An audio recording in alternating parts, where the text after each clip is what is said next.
Yeah,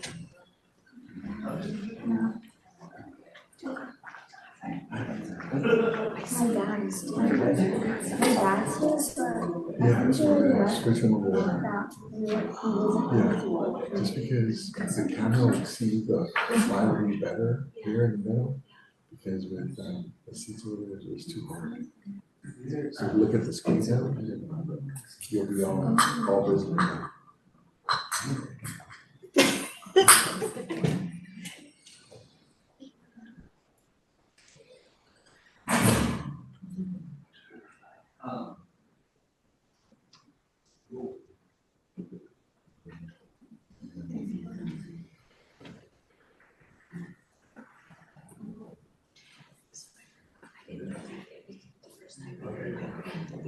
Oh yeah.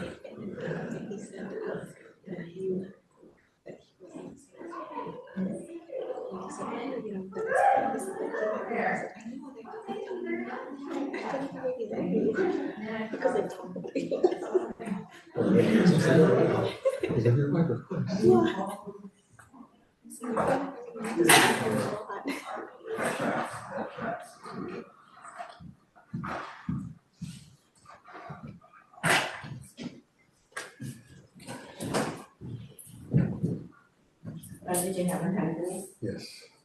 Yeah, both good. Okay, that's in an office.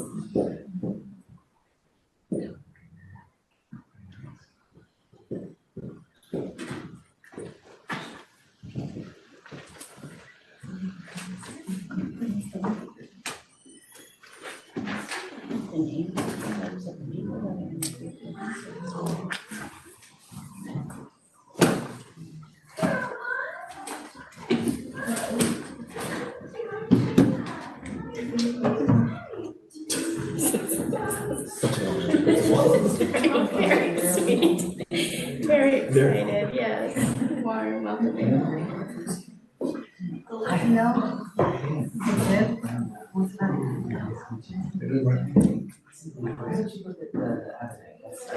It's different.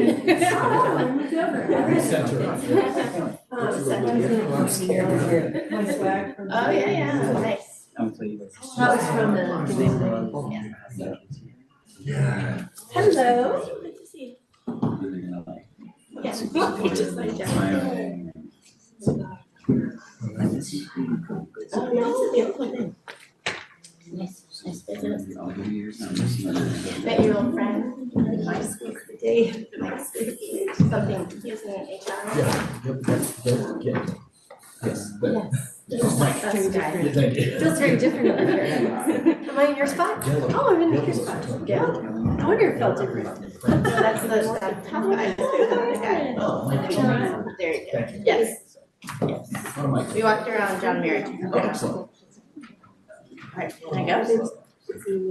Yes. Good evening, it is 6 o'clock and I'm calling to order the Sunnyvale School District's regular board meeting on February 5th, 2026. I see that all board members are present, so we can begin. This meeting is available in English and Spanish. Would the translator please give instructions on translation services available?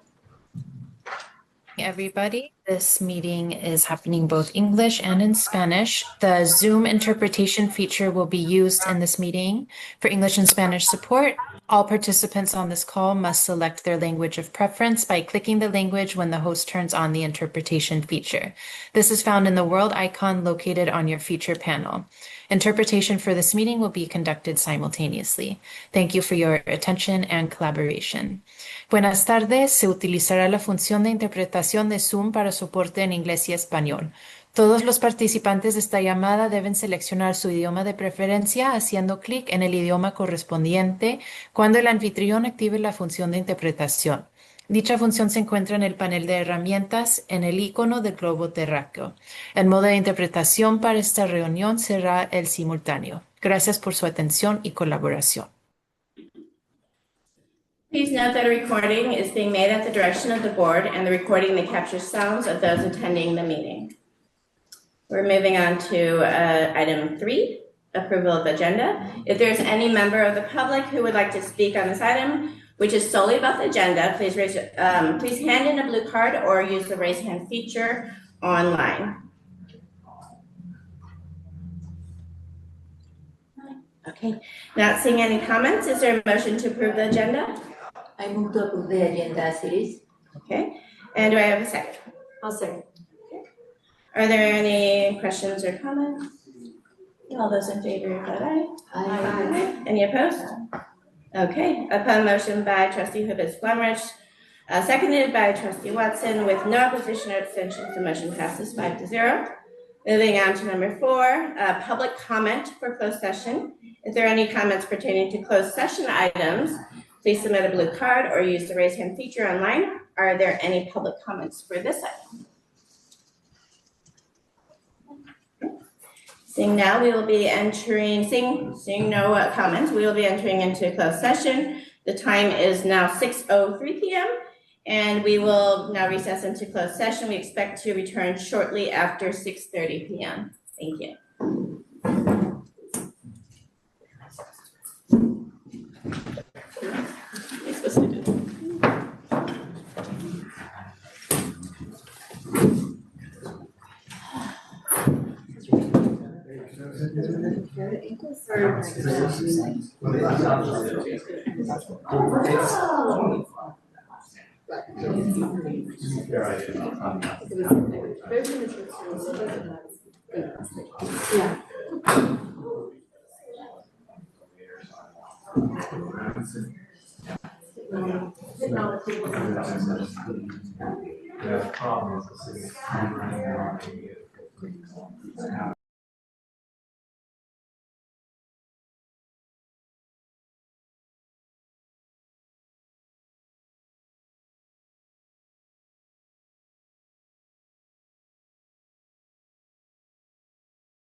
It's not the same as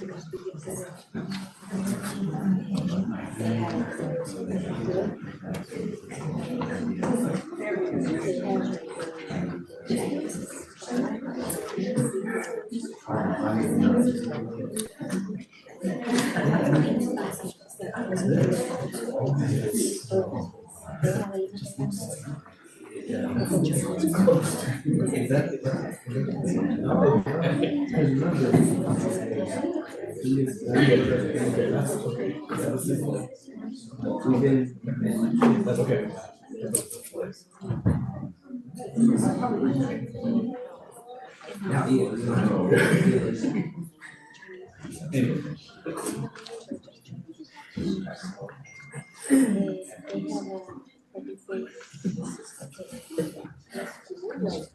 Can I borrow your-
And then these have their.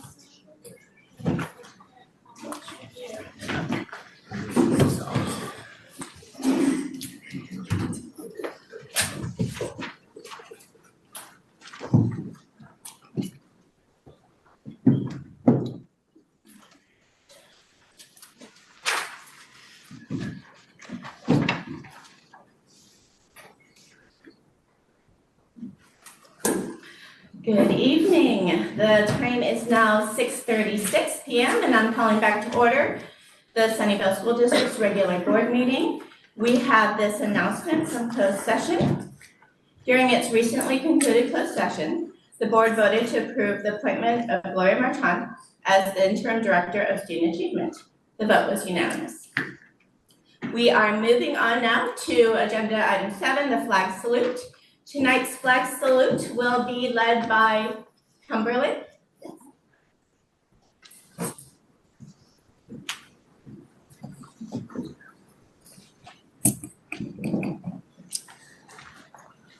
Good evening.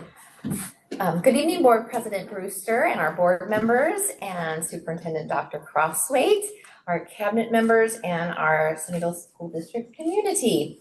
I am Shana Reel. I'm the proud principal of Cumberland Elementary School, and we're honored to be a part of tonight's board meeting.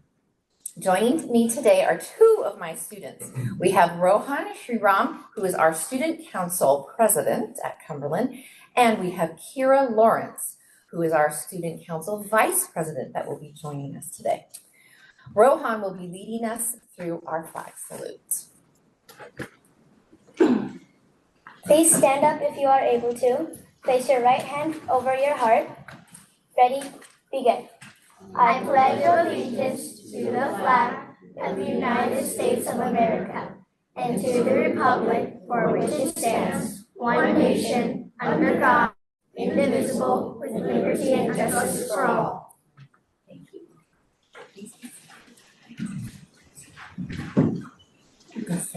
Thank you, Rohan. We're moving on to agenda. We got the item, I know, that's living land acknowledgement, so that's agenda item 8, and that will be from Kira, please. Sunnyvale School District is located on the ancestral and unceded land of the Muwekma Ohlone tribe, who have peacefully honored and cared for this land for thousands of years. We recognize that every member of the Sunnyvale community continues to benefit from the use and occupation of this land. We acknowledge our responsibility to learn from the wisdom of the Ohlone people and to consider how we might work to repair injustices and move forward together in honorable ways. Thank you very much for having us this evening. Thank you so much. We are on agenda item 9, reports. We will start off student reports from the middle schools. May I invite the Columbia Middle School board representatives to come on up. And we have a new configuration, so you will be sitting over there for your reports, please. We have Carlos, Aaliyah, and Layla.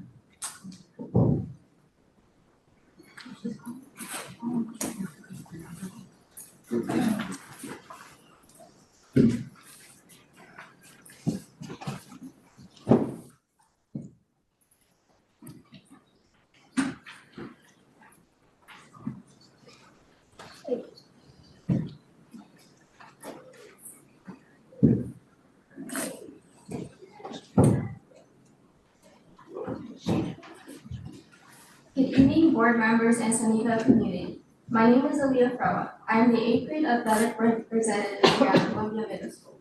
A few things that you should know about me is that I am a student athlete and also help organize things in the Bulldog broadcast we have here at CMS. For example, the sports news.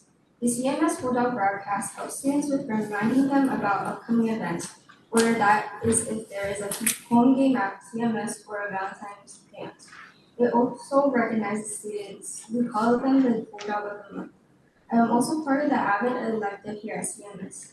AVID helps prepare students for college and helps them become more neat and organized with their materials. But not just that, AVID also helps students maintain their grades and help them become more successful in any goal they set their mind to. An upcoming event that is happening in CMS are the Valentine grants that the student cabinet helped set up. And luckily for me, I had the honor to be part of the student cabinet.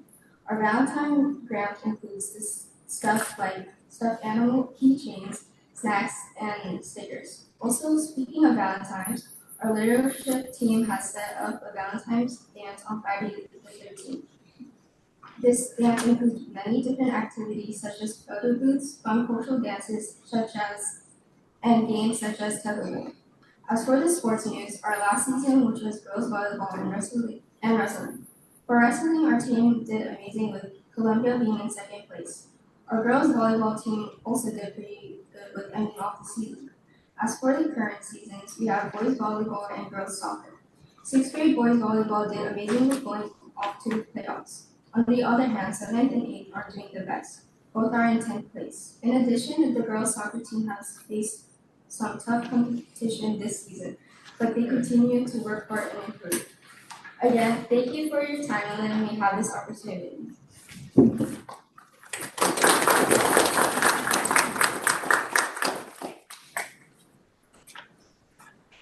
Good evening, board members and Sunnyvale community. My name is Leila Padilla Silva, and I am a 7th grader at Columbia Middle School. Today I'm going to be telling you about what's happening in my classes so far. Starting with my first period, social studies. In social studies, we learn about different countries and what their background used to be like in the past.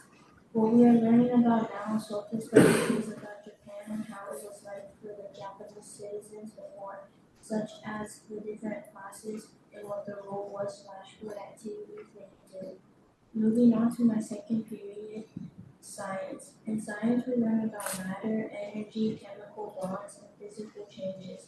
What we are learning about now is photosynthesis and cellular respiration. We are also learning about what photosynthesis produces and why it's important. The same goes with cellular respiration. Moving on to my third period, ELA. In ELA, we learn about steps to annotations and book clubs. Book clubs are where we pick a book to read and the teacher will assign you into groups of 4 and you'll read together, answer questions, and even do book club discussions. But you'll also have to pick a book to read independently for home and you'll even do projects on it at the end. Moving on to my fourth period, PE. In PE, we learn about how to get a better mile time when running and different types of dances from different countries. In PE, we also do different activities such as soccer, volleyball, football, and so much more. Moving on to my fifth period, math. In math, we learn about percentages, proportional relationships, and finding the percent increase/decrease on a number line. In math, we are currently learning about how to multiply and divide with negative and positive numbers. Lastly, my last period is AVID. AVID is where we talk about TRS and how to get a better understanding of the notes you have taken, which are focus notes. AVID helps us get prepared for college and for things in the future that you'll have to deal with when you get older. In AVID, we take focus notes and learn about the different steps during a tutorial discussion. A tutorial discussion is where you get a TRF, which stands for Tutorial Request Form, and that's the opportunity to write about what you are currently stuck on or what you don't understand. And after you are done, the teacher will assign you groups with different people, and you each will take turns talking about your IQ, which stands for Initial Question. And then you guys will talk about your POC, which stands for Point of Confusion. Focus notes is where you take notes about a video you are watching, about tutorial discussions, etc. And whatever your EQ says, which stands for Essential Question, you'll have to answer and write about it.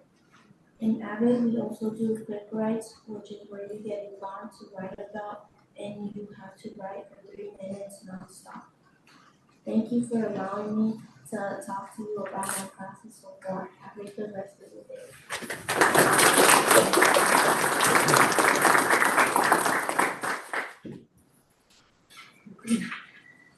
Good evening, board members and the Sunnyvale community. My name is Carlos Cachola and I'm a 6th grader in Columbia Middle School. At CMS, I start the day off on A days with PE. In PE, we have recently taken our dance test and are currently making up our own dances to showcase to the rest of the class. Dancing helps us get out of our shell and promotes activity at home. On B days, I take AVID as my first period. AVID helps students taking the class get ready for college and teaches us important skills that we'll need in the future. We commonly do quick writes where we write as much as possible about a topic for 3 minutes. If we're learning something new, we use focus notes. Focus notes is a way to take notes that are greatly effective and it helps you remember what you wrote for future use. In AVID, we are also currently participating in philosophical chairs. We start with a prompt and we take sides on whether or not we disagree with the starting statement. When participating, we always cite our evidence from text, and most importantly, we take turns speaking. In social studies, we are currently learning about ancient India. We frequently do fun activities related to geography, religion, and the way of life of ancient Indians. We are also learning about each of the social classes and new vocabulary associated with everything we learned so far. In language arts, we are learning about Greek mythology. Specifically, we are doing activities related to Odysseus and Polyphemus and the concept of foreshadowing. This will prepare us for future tests and essays. For math, I currently take Math 7A. We recently took our math test about linear equations, tables, and graphs. The equation of the line is formatted as y equals mx plus b, where m is the slope and b is the y-intercept. We have also learned how to make an equation from just 2 points. In science, we are learning about types of cells and whether or not an object is alive. Another thing we are learning about is the function of the cell's organelles. We are practicing this by comparing the organelles in the cell to something in real life, such as a car or a TV show. I am very excited for my future years in Columbia and my current classes help prepare myself for high school. Thank you for giving me the chance to share my current experiences in Columbia. Hope you all have a great evening.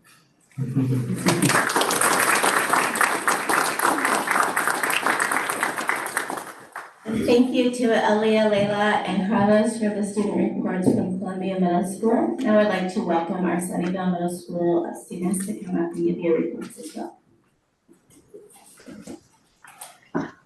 Good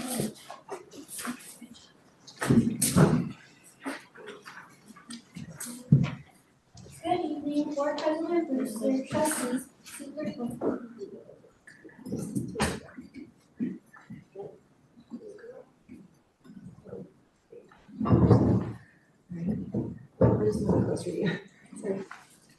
Good evening, Board President Brewster, trustees, Superintendent Crossway, and community.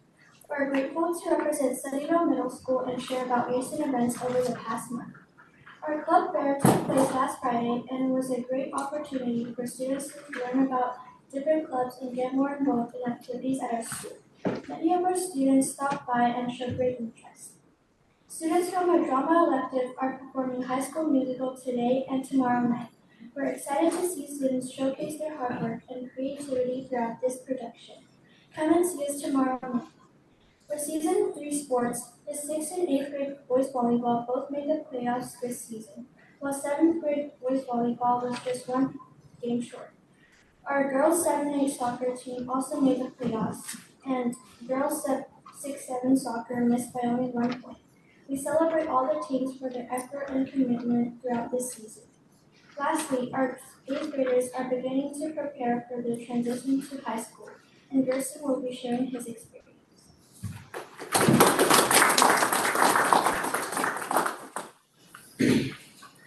Hello, my name is Gerson, and I'm in 8th grade at Sunnyvale Middle School. I like playing sports, and more specifically, football and basketball. And I feel like this school really prepared me for high school, both academically and personally.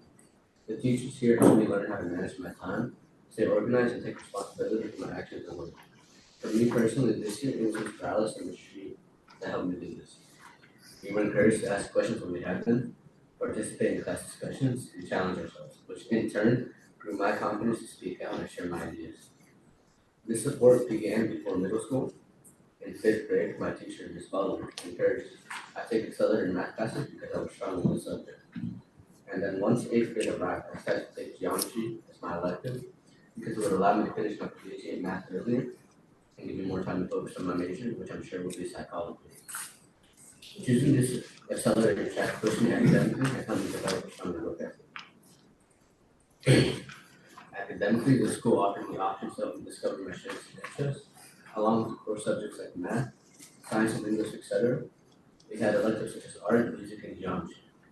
These options made learning more enjoyable for me, and the curriculum here challenged me and offered me support when I needed it.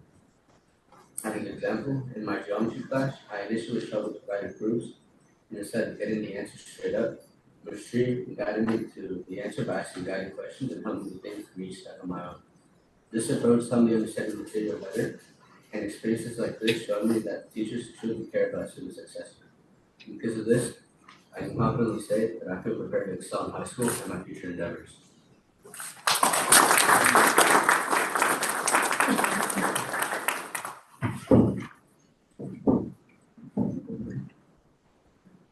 Building on to Gerson's ideas, I can say with confidence that our school has succeeded in the preparation of incoming freshmen.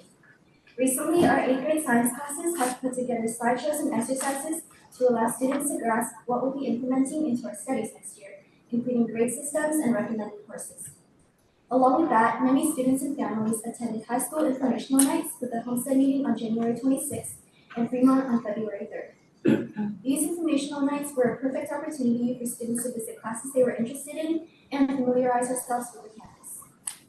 Moreover, a group of student council members have met with staff and admin in school site council meetings where we discussed potential ways to better the school and nurture campus culture. These gatherings are pivotal to comprehending our school and its ways of developing. On behalf of all of Sunnyvale Middle School, thank you so much for taking the time and interest to listen to our school's recent events and growth. Thank you. Alicia, and Lauren, and I'd like to right now invite all of the 8 students that came up and principals and the supporting teachers to take a picture with us.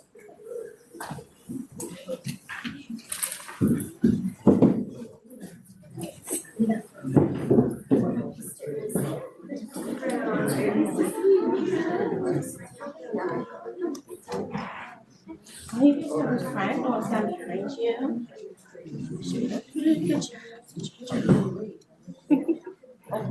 We'll go this way, because there's so many of you. So you go this way? Yeah, let's Go teach toward, other go towards.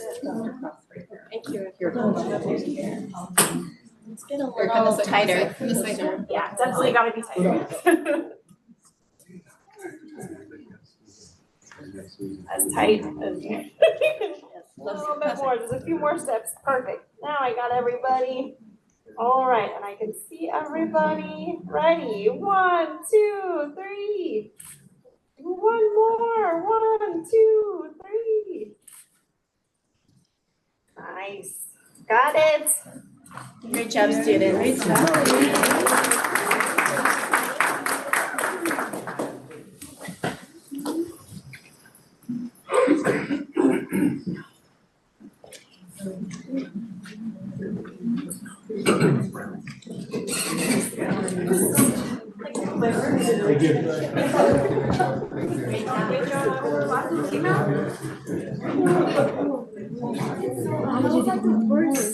That was the worst.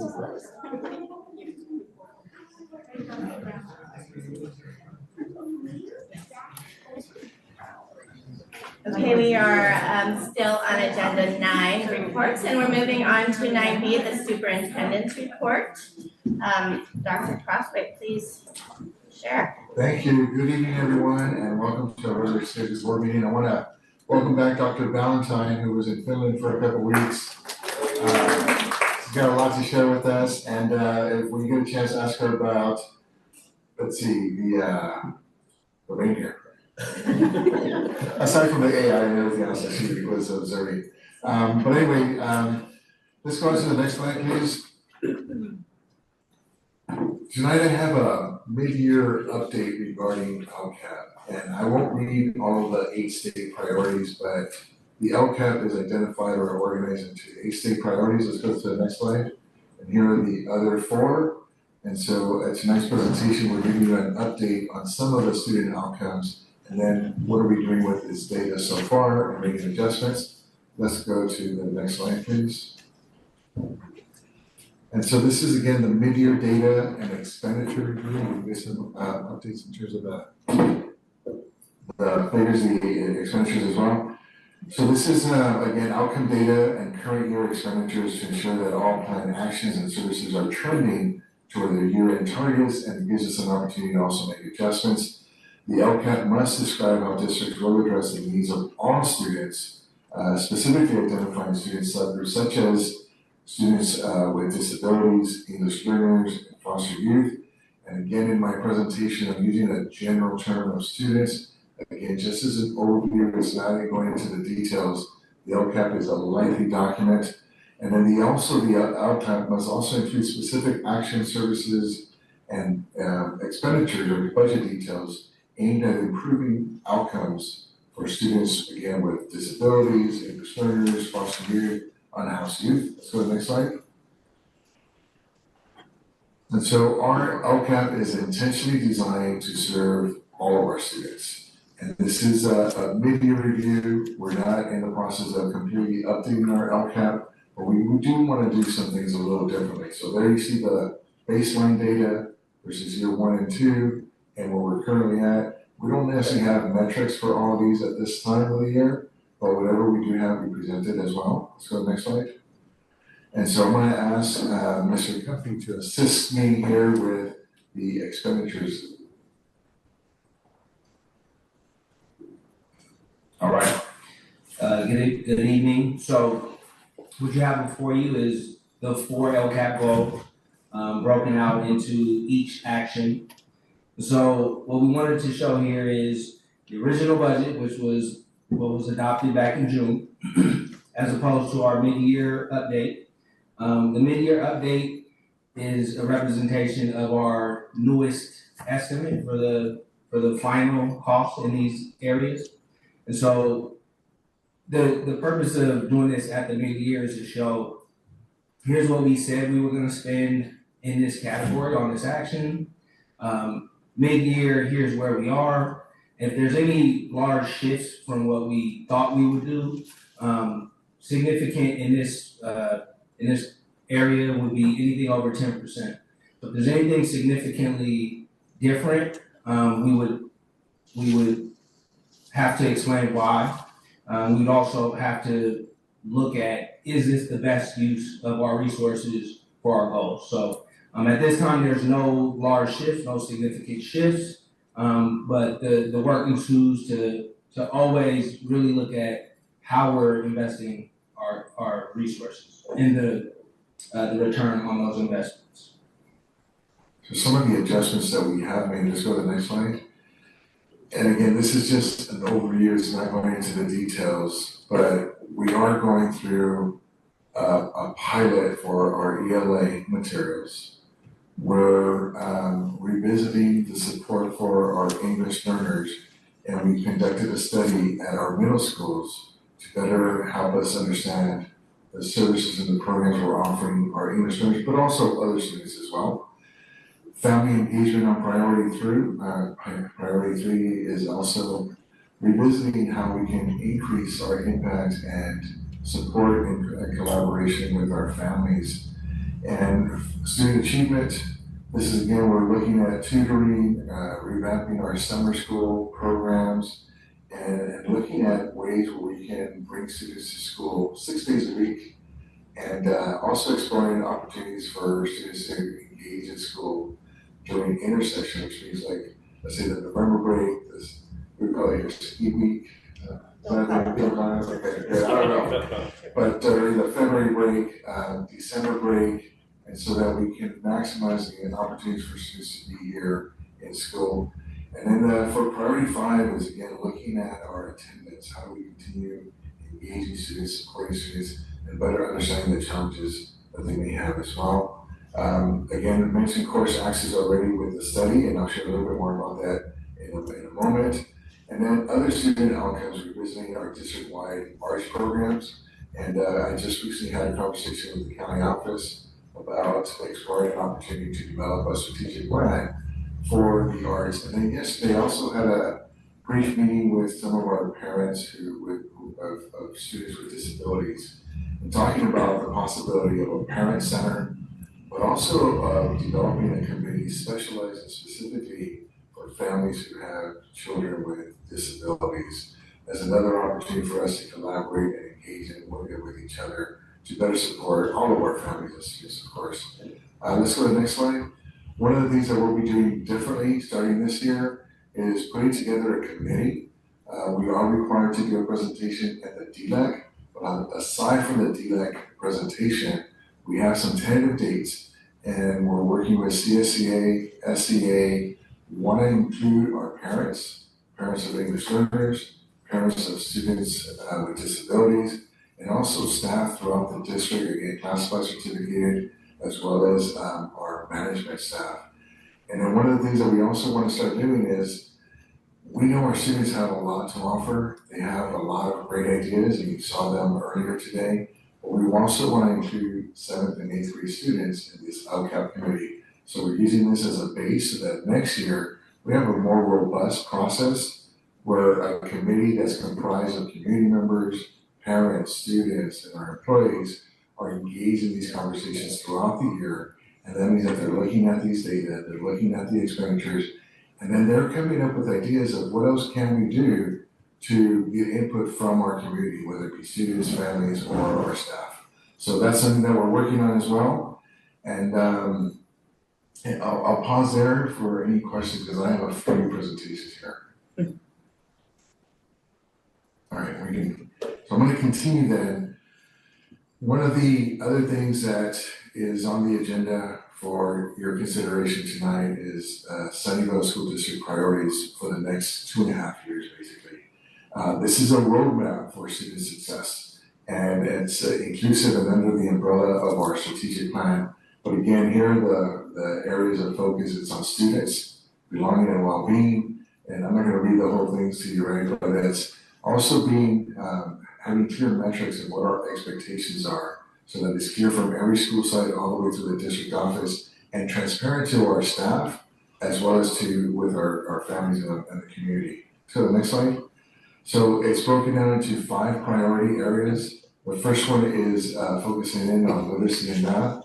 And again, when I talk about students, I'm including all of our students, including English learners, students with disabilities, etc., And here it is, some of the key actions, right, is adopting updated ELA materials, strengthening our ELD and Spanish language arts programs, identifying the essential standards. So what should every third grader be able to do before they leave to fourth grade, et cetera?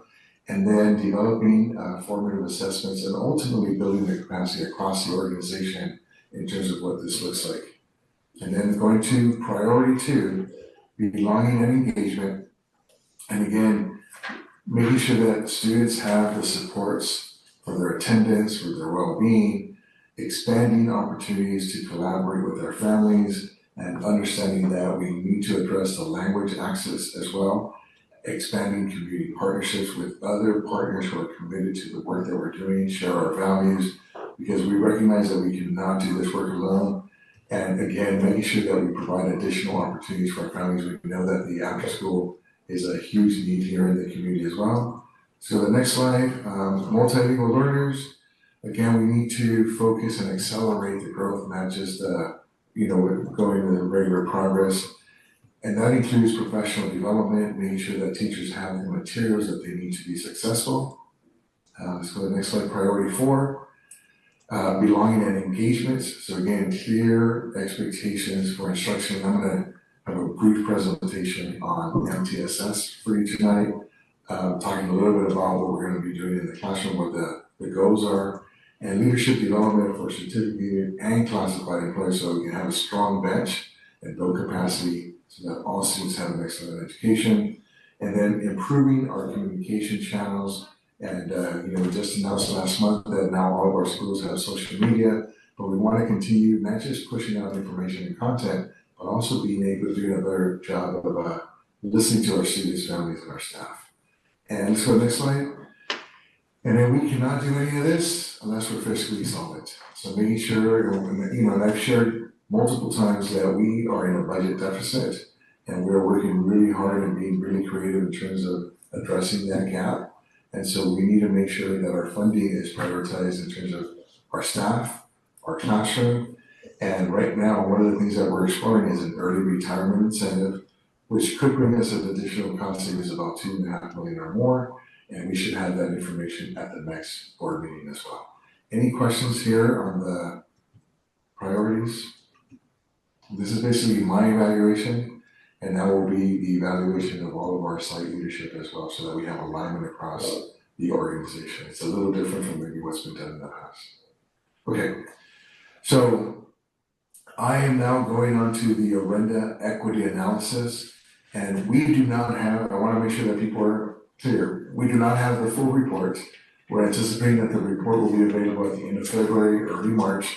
However, we got some preliminary information. I've had a chance to meet with our middle school principals, and again, Orenda came in and we tried to better understand the course access, what opportunities were identified, and do we have any systemic issues or challenges in terms of supporting our students? And I want to be very clear with this, is before I go into some of these preliminary findings, is that these findings are not a reflection of our teachers, they're not a reflection of our staff. It's the patterns that were identified by Orenda in these preliminary reports.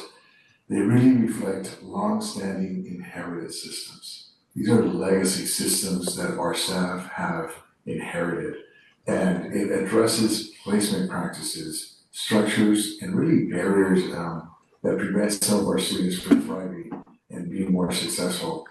And I want to be clear again, our educators are working really, really hard, and we want to continue using information like this so that we can do a better job to support all of our students. So let's go to the next slide. So again, this is again, preliminary information on the 2 middle schools. So what the report is coming through with is that we found gaps, over 100 courses at each of our schools where there were gaps of over 20%. And what does that mean? It means that we had students who were overrepresented in some courses and almost non-existent in other courses. And so, for example, math showed the largest gaps. And what the report does is it looks at all the courses that we offer at our middle schools, and then it looks at it by gender. Do we have a balance by gender? Do we have what does it look like in terms of language proficiency? Then we broke it down by subgroups. We broke it down by students who are English only, or students who come from a low-income background. And what we found, the patterns were basically that students from low income and students who were English learners were almost non-existent in advanced math courses, in band programs, in leadership opportunities. And so really for us, it's an opportunity to look in the mirror and ask ourselves, so now that we know this, what will we do differently? Because if we really believe in kids, then we should have a better representation of students in all of our courses, including advanced math and leadership opportunities as well. And so, going to the next slide. So again, this is just a little bit of what I mentioned. You see this here with algebra and geometry. And so again, it's early placement decisions are impacting mobility at a later time. And although this is highlighting or drawing out the numbers from the middle schools, the work really begins in elementary. And so we also have to look in the mirror in terms of what are we doing at the elementary level and what do we need to do, differently as well. And let's go to the next slide. So again, sometimes we're focused more on the compliance, but unfortunately we may unintentionally also be limiting access. And so we have some gaps, and I know that here in Sunnyvale, we really believe in supporting all of our students, addressing equity gaps. And so we're going to be reviewing placement, advanced course criteria, especially in those advanced math classes, and then looking at what are the barriers that we have in place and revisiting the entire process of how students are identified, labeled, and sorted so that we really have a more open access for all students into these courses. Questions?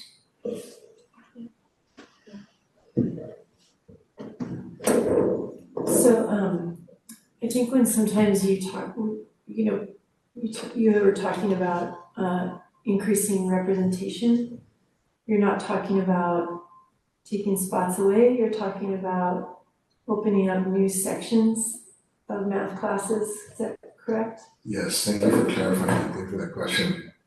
This is, for us, it's about setting minimum expectations. And sometimes we have this belief that it's us versus them. We don't have to just have one algebra section.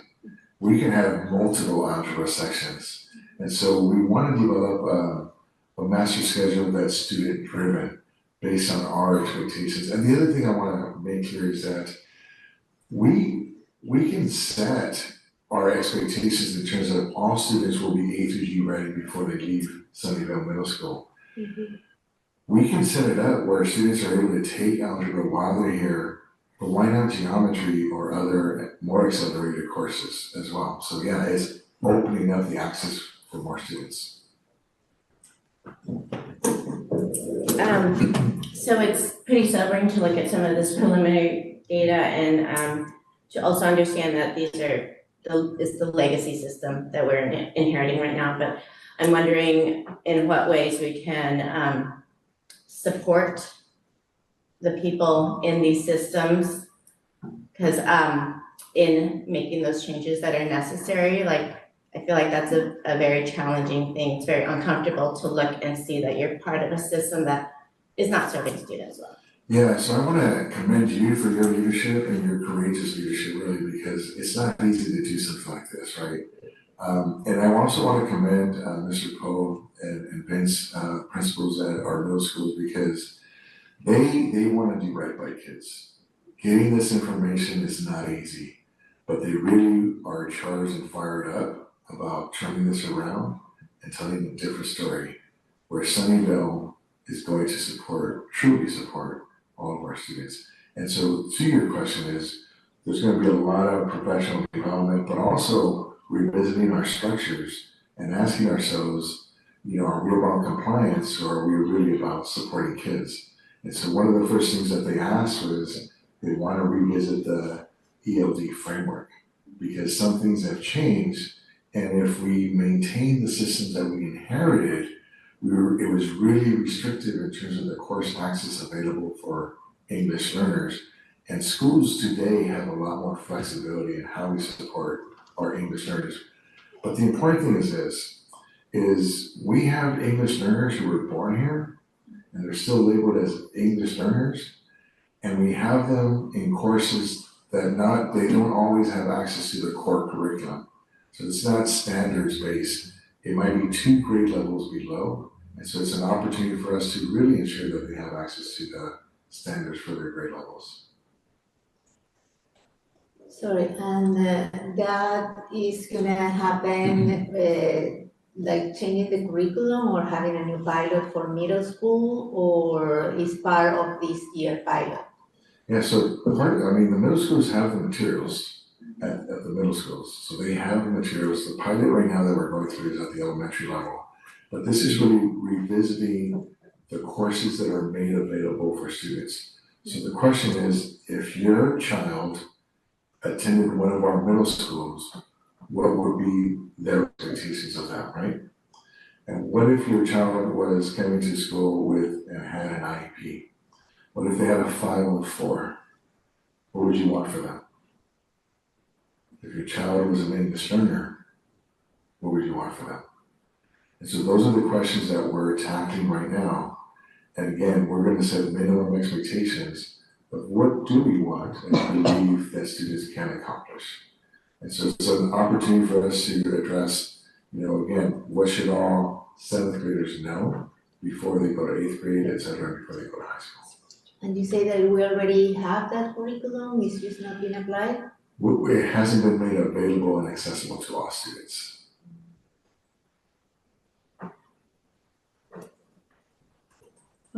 Okay, thank you. So I had like 3 thoughts on this. One, I volunteered quite a bit at Sunnyvale Middle School and at Columbia Middle School, but this year I'm back at Sunnyvale Middle School. And I noticed in the preliminary findings that special education students are over-identified for teaching assistants and office aides. And I sort of remember when my oldest son, who had an IEP, was at Sunnyvale Middle School, he definitely was a TA. And some of that was just to make his schedule work out, right? But when I see the TAs, some of them are engaged and some are less engaged, some are just kind of like waiting to be asked to do something in the office, and some are making use of it as a study hall and some are not. So I'm just wondering what the thought is around like redefining what a TA is and like these kind of filler spaces in the schedule that have been utilized for so long. Yes, it's a conversation that's ongoing in terms of what are the expectations for students and what course offerings do we have available and who has access to those courses. And my belief is strongly that students should be in academic environments, enrichment opportunities as much as possible. I don't believe that students should be out of class. They should be with caring adults in a structured environment all the time. And my other thought was, so will students and families be part of the reimagining process of middle school? I know right now you're talking about like logistics and staffing ideas of electives and things like that. So we're gonna get a core expectation, but you're saying like, what do families expect of their kids? Like how do they get in the conversation? Yeah, there's great opportunities moving forward to engage with families and students and our staff as well in terms of what those course offerings may be.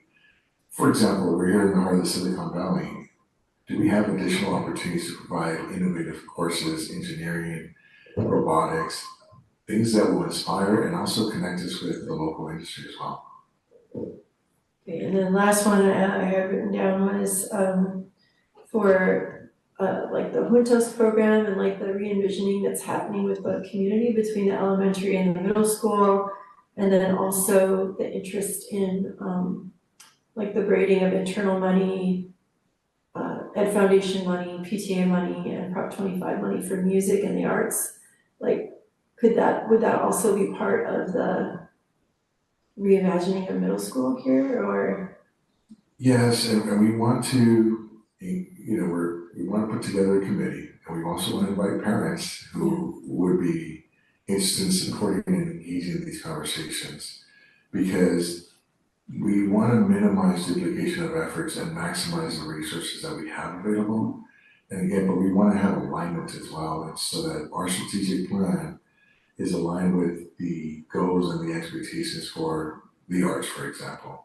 But great opportunities to do so many different things as that. So I would just make a suggestion that when you reach out to families, like I know that in Opuntos, now there's Opuntos Family Committee, which is both schools.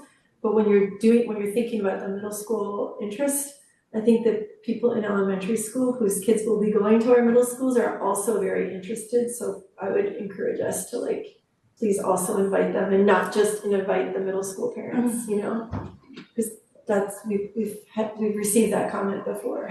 Yes, and I was at Fairwood last night for their open house and engaged in some really good conversations with staff and families.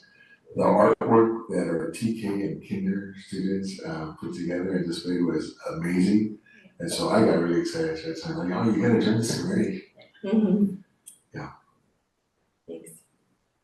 Oh, last question. Will the Orinda report have elementary school in it, or do we just contract with them for just middle school? It's for elementary and middle school. Thank you. I have a question about the master schedule at the middle school level. We went to visit the two-way bilingual immersion program in San Jose Unified and saw at Hoover that they had so many different electives. And also they're really leaning into that zero period that was very much desired by students. Whereas right now, it seems like at CMS, it's kind of seen almost as a punishment, because only for Juntos kids, you have to do this extra. Wondering in what ways we can make sure that there's that, that the extended time is seen as a positive thing. And also just considering what kinds of the coherence and consistency between middle schools as well. What things do you keep in mind there? Yeah, so I think when it comes to the zero period, it should be open and accessible to other students as well. Because otherwise, it does give the impression that if you're in the Juntos program, now you have to, or forced to attend a zero period. If you open up the quote unquote, what we call singletons, and open them up to zero period or even a seventh period, you're gonna get more excitement and energy around that. And there's also opportunities to engage with the local community colleges and explore additional opportunities, as well as with our high school district to explore a 0 and 7th period or a 6th and 1st period as well, so that students can accelerate and be able to take college or high school courses while they're in middle school as well. Any other comments before we continue, or questions? Okay, I think I got 2 more. So let's go to the next slide. The Comprehensive Coordinated Early Intervening Services, also known as CSAE, since basically an overview is Sunnyvale has been over-identifying students, Latino students, for special education services. So that basically means that it's disproportionate to the number of students that we serve. We've been in this for about 10 years. And in the last 7 years, we've had to develop a plan and then set aside funds for that plan to address this need. And so this year, the plan is a little different, and we really want to address our foundational, look at it as a foundational approach in terms of what do we need to do differently to ramp up, again, the instruction inside the classroom, but have clear additional supports for students who may need that. And when we talk about MTSS, let me go to the next slide. So this is, I know there's a lot of acronyms, and I apologize, in education, so the multi-tier systems of support. So think of this triangle as the bottom layer. That's what all students should receive, regardless of English proficiency, you have an IEP, you're identified as foster. This is basically saying that all students should have access to quality instruction. We understand that some students may have different challenges, different needs, different strengths. So that second level there in terms of that triangle, what differentiates, supports, personalized instruction, how are we gonna reteach some of those standards and provide additional intervention supports for some of our students. And then the tip of the triangle is now a smaller percentage of students who may need more intensive support. That can come in different ways, again, tutoring, after school, summer, throughout the day, etc. And again, so this is not about English learners, students with disabilities, again, for all of our students. And so what MTSS is designed is to support all students, including students with disabilities, English learners, to ensure that they receive timely, targeted, and coordinated academic, behavioral, and social emotional supports. Let's go to the next slide. So again, that's aligned to our promise, right? And let's go to the next slide. And so, again, when I use the term students, it's a general term, but I'm not trying to exclude any students. Again, I'm trying to be inclusive. And again, think about all the subgroups that we've identified, is understanding that, but the ultimate goal that students achieve the mastery of core content areas, whatever we define those to be. But the state has already certified that these are the standards and the expectations by grade level, by content, etc. So again, if you look at it in a different way, the next slide. Again, looking at instructional practices, we're all responsible. This is not somebody else's job. It's not like the paraprofessional's job, it's not the teacher's job, but collectively, it's our responsibility. And let's go to the next slide. So our goal here is, and we have elements of this, and I don't want to give the impression that we do not have MTSS, but it's not coherent across our 10 schools, and there's some gaps here and there, and schools have been doing this on their own, doing amazing things, and so our goal is to develop a coherent system across the 10 schools that we can support, that we can monitor, and we also want to make sure that the schools have what they need, including the formative assessments, other assessments, sub-time, tools, interventions. We gotta make sure that we have more resources going out to the schools. Question. Yes. So, you had said before that a lot of the MTSS was more focused on work that we have been doing district-wise, more focused on behavior than academics, is that correct? Yes, yes.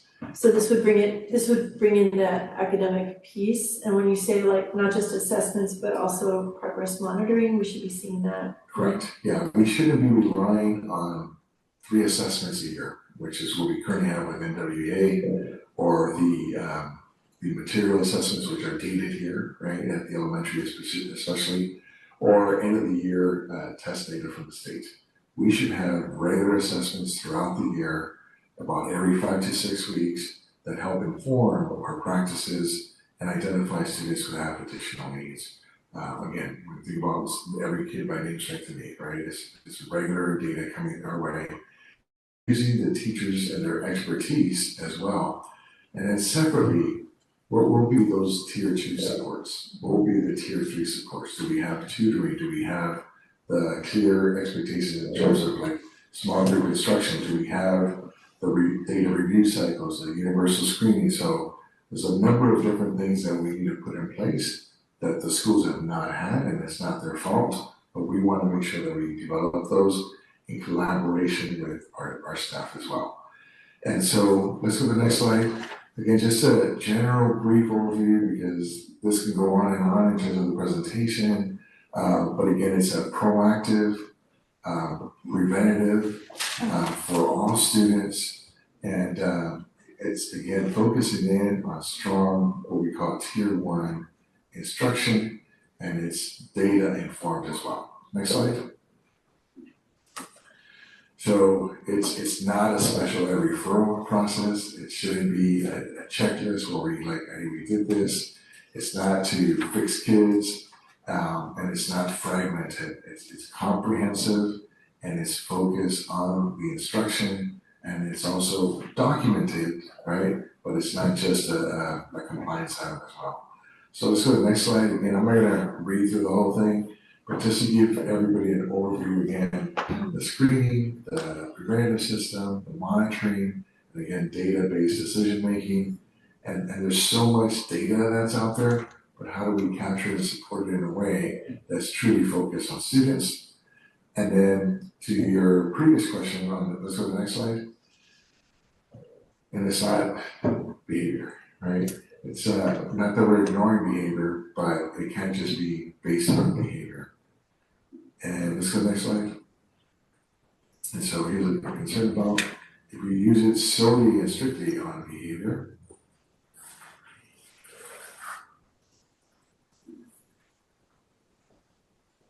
And then so let's go to the next slide. So again, this is something that I've already shared, but this is what it would look like, for example. What is tier 1? Right, all students receive high quality instruction, universal screening, you have the formative assessments, and again, this is for all students, right? Let's go to the next slide. So the tier 2, and I'll be honest with you, right now in Sunnyvale, maybe more than 10 to 15% in the tier 2, just because of some systems issues. But in an ideal world, this is kind of like an example of what it could look like. And then tier 3, the next slide. So in addition to the instructional day, what does it look like beyond? And what are the personalized, individualized supports that students need? And so the next slide, you see it all comes together there. And let's go to the next one. So here, just, when we talk about equity, it's again aligning our resources and the work to support those students who need it when they need it, as often as they need that additional support. And over-identification right now is a reflection of inconsistent or incongruent structures or missing systems that we may have in place. And we don't have a robust progress monitoring. And it's not on the teachers, it's not on our leadership, but it's our responsibility to develop these systems. And this is going to take some time, and it's going to take time to continue refining and making those improvements. And one of the things that we've already done is going out to all the school sites, let's go to the next slide, and engaging in conversations, revisiting the documents and the practices that they currently have, because we have strengths throughout the district and each of our school sites. But we also have some gaps, and we need to, again, look in the mirror, address those gaps, so that we can really develop a plan moving forward to make these changes. Questions? And that's a lot, but we're going to keep talking about this all the time. I have a question about instruction and behavioral. So MTSS has often in the past here been used for behavioral support. What does tier 1, not behavioral, but what does tier 1 support look like for non-academic, like being a person, SEL type of thing? What does that look like, and how to do that as well? Yeah, well, we have good systems in terms of the behavior and the professional development that's already taking place. And we see a lot of that in place. One of the things that we also have to address is when we have new teachers coming in, is whether they're from another district or they're new to the profession, is having a clear induction program so that they're aligned to the work that's been done before.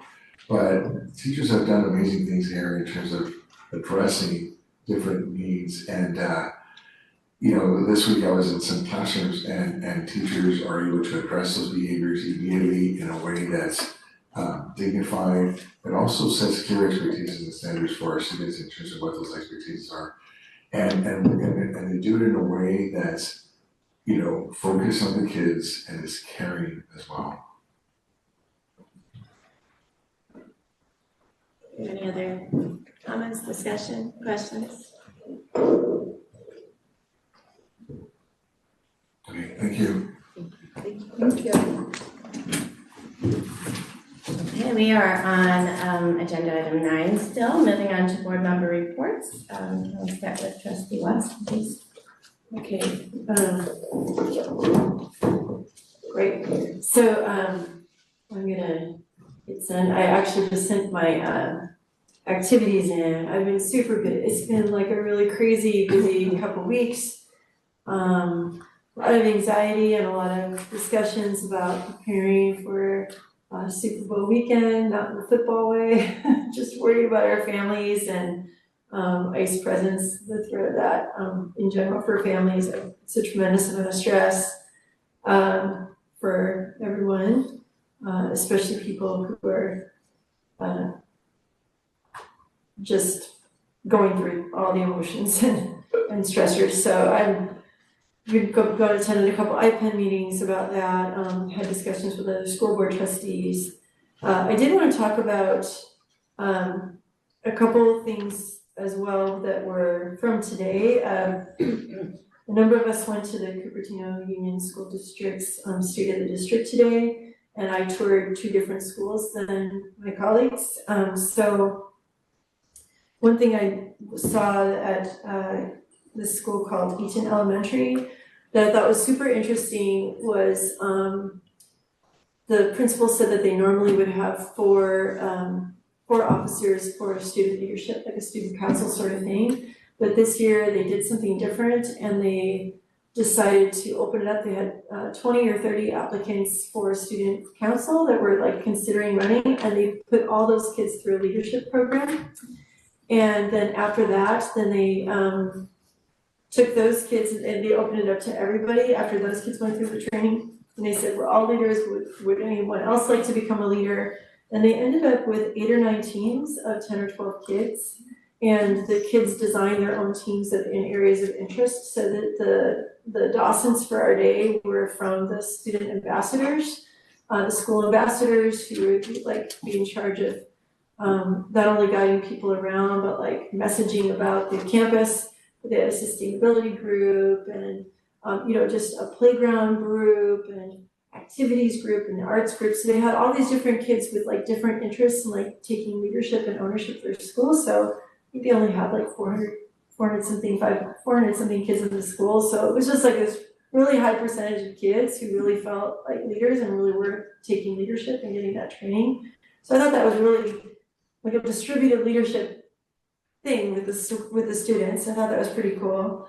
And then the other school we toured was with my group was a year-round elementary school, and I can't remember the name of it, but it's the one that just won the U.S. News World Report #1 school in America or something. So, but it had so many elements of things that I've seen at our campuses. So it was like very like the one play a year per grade level. So it reminded me of Fairwood, and just the collaboration. But it was a year-round school, so it was out of their 20 schools or ish, 20-something schools.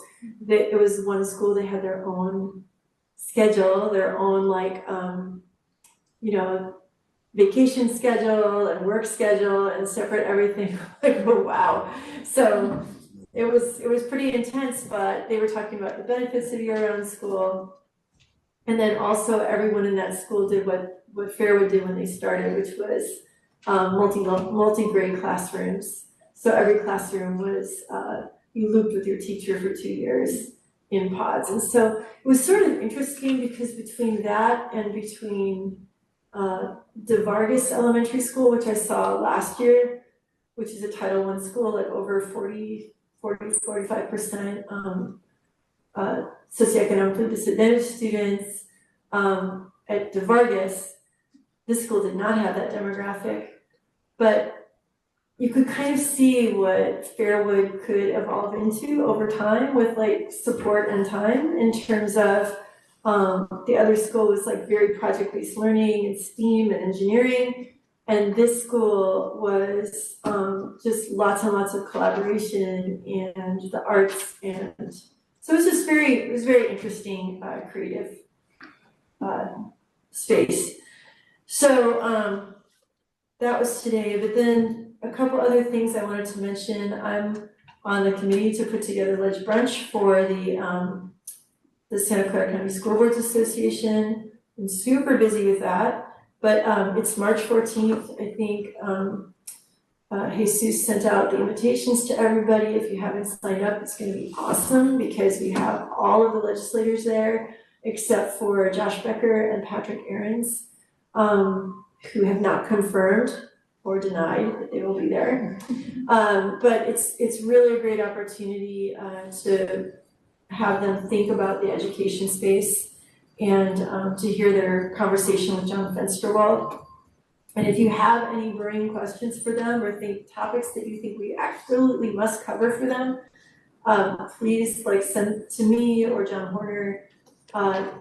You can send us or to Bonnie Mace, the executive director of SCCSBA. You send us what those ideas are, because if you really want to talk about student mental health, you think that's just that they need to prioritize that in the budget, or with our wellness centers or special education or things like that. We have to get that in front of them. That's a perfect time to do it. So that's my little plea to you guys. Thank you.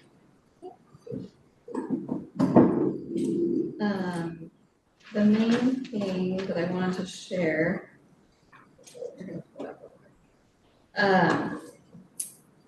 was just the update on the Citizen Bond Oversight Committee, and I actually planned to chat about this, but then I saw stuff that came in today that's related to it as well. So one, we got to briefly see the construction. If you haven't been over to SMS and the huge, well, I don't know if there's currently a hole in the ground, it's now been a while, but the huge hole in the ground where there had been buildings. Those, I was gonna say fun, but also just it's different, right? But then we had a really great discussion. One, we got to introduce Evelyn to the group because that was her first meeting there with them. But then we were able to, at the end of the meeting, share with them, because there's a couple of vacancies, and she'll share with them that the board's interest, right, to be able to get a more diverse group. And it was so cool, because we really do have a very action-oriented group who's on that committee right now. And so they all just from their different realms. So Shane was, because I think one of the people we need is a business one, and we're if we could get someone a business from North Sunnyvale, that would be awesome. So Shane was I'll reach out to Chamber of Commerce, see what we can find. Reed, who's part of the neighborhood association stuff, right? She's I can send out to them to get information. Then Evelyn too, because she's new and knowing about the committee and stuff. And Evelyn's I know some people who might be able to too, who are from North Sunnyvale. So anyways, it was just a very cool, I shared the interest of the board, right? And they just were okay, we're on it. And then also, since I saw this stuff today connected to it also, it had been, what brought that up was they were talking about the meeting time change, potentially changing. All of them were open to, if the time needs to change for new committee members, they're open to that, because there are currently no committee members. Friday at lunch is the best time for the current members, so they're keeping it for the next meeting, but they all were open to, we can be accommodating to have a more diverse group. Anyway, so just wanted to share that with you guys.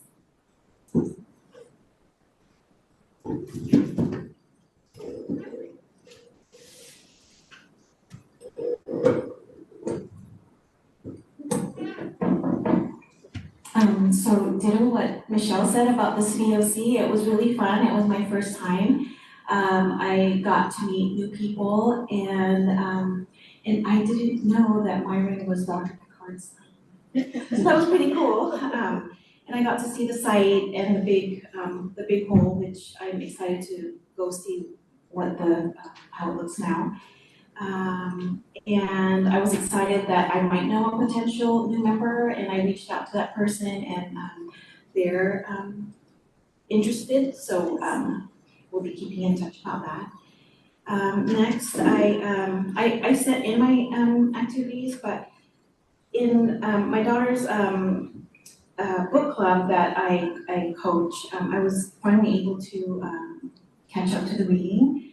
But while I was in there, I noticed that, they didn't have enough Post-its, and also that tissue, and So I went to go reach for a tissue, there wasn't any, and so they were like, using the paper towels and stuff, and so that just made me wonder, what can, teachers ask parents for as far as donations, and what is the district giving, to classrooms as far as, sanitizer, Post-its, tissues.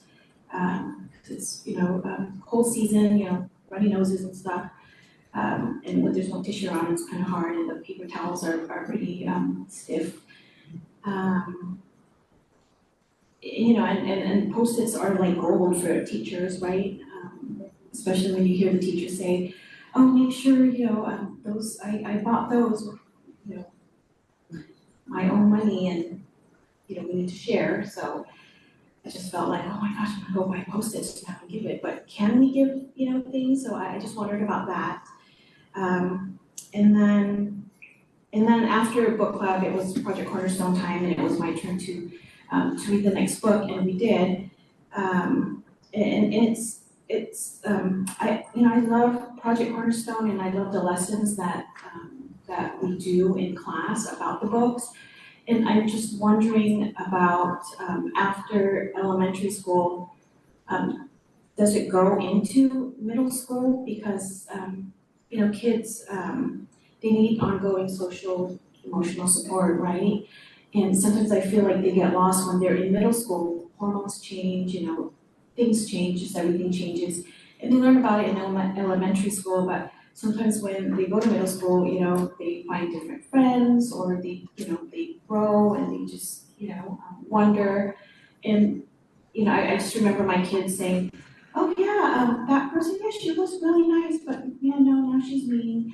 And so I just feel like if Project Cornerstone was ongoing in middle school, it would just give them a reminder. Maybe they're afraid to talk to someone, they don't know who to talk to, but if they remember that they have, caring adults that's there, like Project Cornerstone teaches, that maybe, their mental health, like not knowing who to talk to, or whatever, that, that they could go talk to their, science teacher or whatever. So I was just wondering about Project Cornerstone in middle school.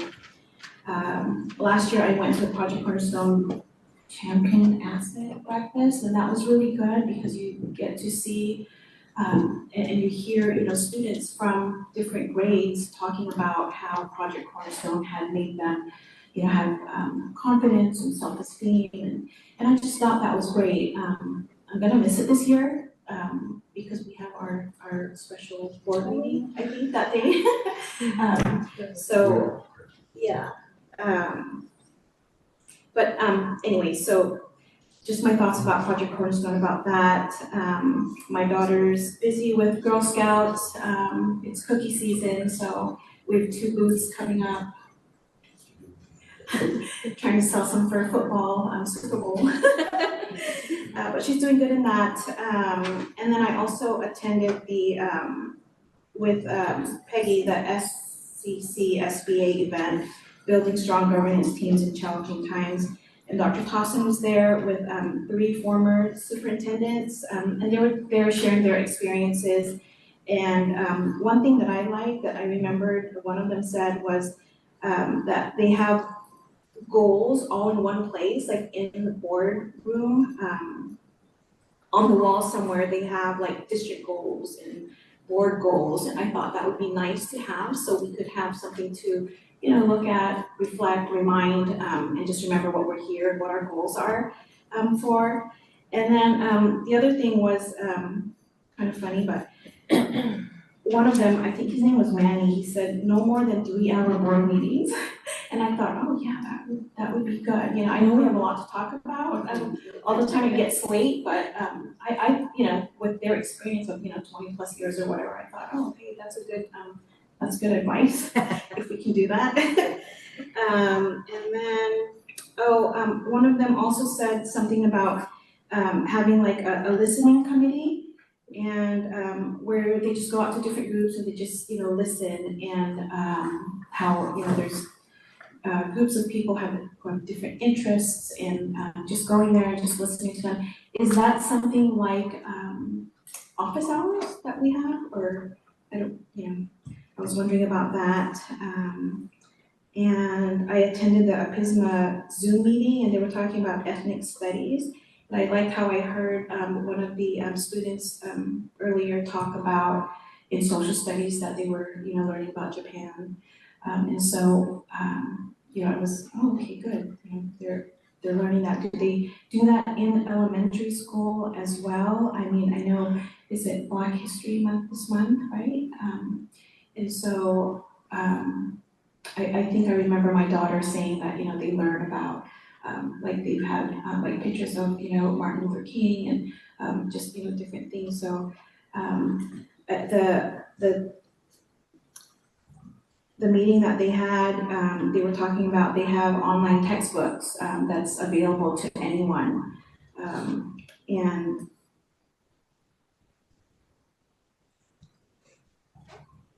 yeah, that they have available to anyone, and I was interested in getting the newsletter, so that was that.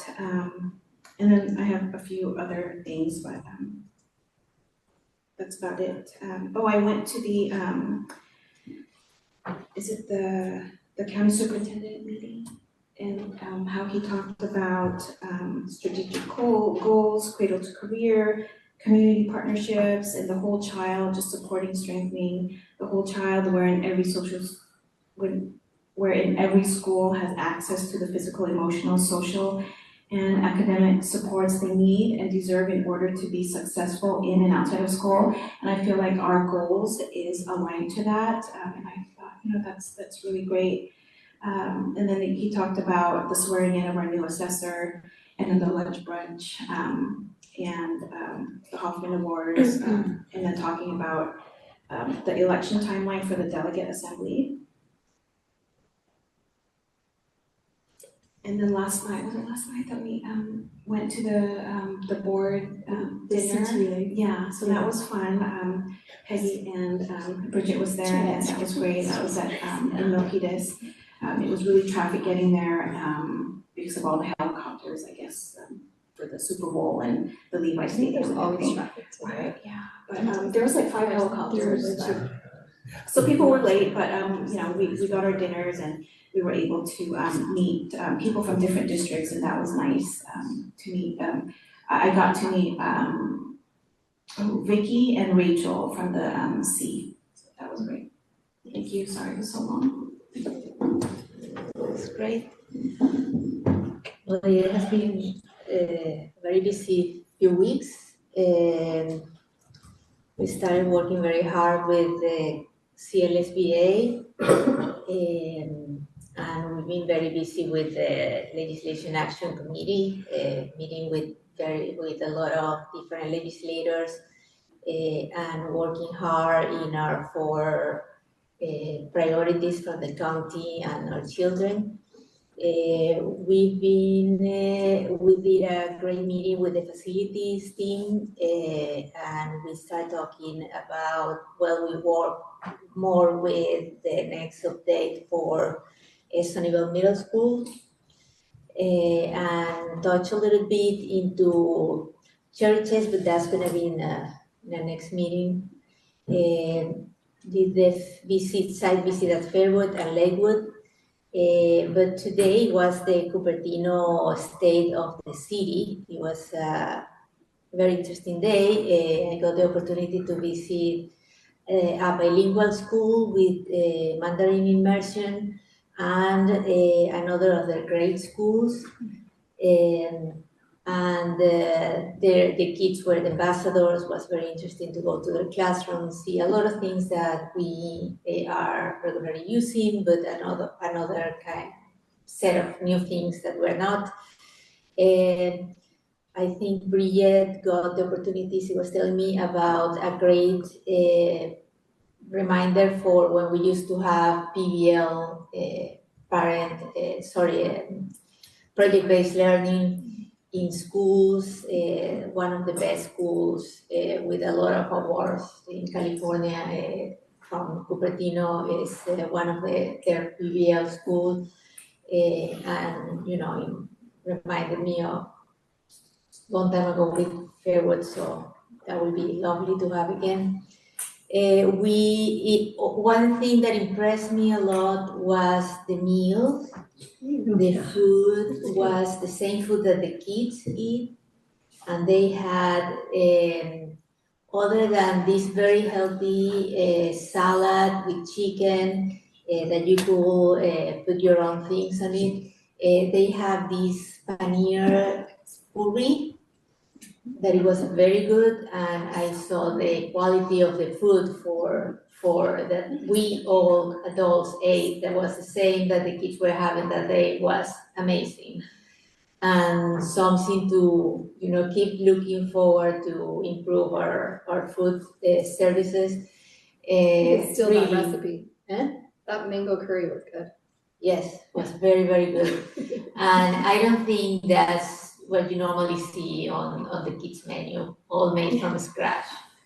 And reminder that they have been in a lot of budgetary problems over the last few years. So with that, even though they have been, and they have school closures, they still have great meals for the children. So something to keep an eye on and try to study. We're preparing for our SCF annual showcase. I think it's gonna be March 13. So look for that. Hope to have a lot of visits from the whole district to that day. It's gonna be at Ellis Elementary. And we did a whole day of visits at San Jose Unified, looking at their very good bilingual schools. And we took a set of our bilingual representatives and our teachers and principals, and talk with them in an exchange and learning from both sides. It was a great day, a great opportunity. They have an amazing school, an amazing set of schools there. They have a middle school and elementary school. Just have a question. So you said that March 13th is the Ed Foundation? Yes. Maybe we could get that on the board calendar. Huh? We could put that on the board calendar. Sure. That would be great. Okay. Sorry. And that's it for now. Awesome. And I know that many of us are submitting our reports, and I will make sure I send it to the right person this time.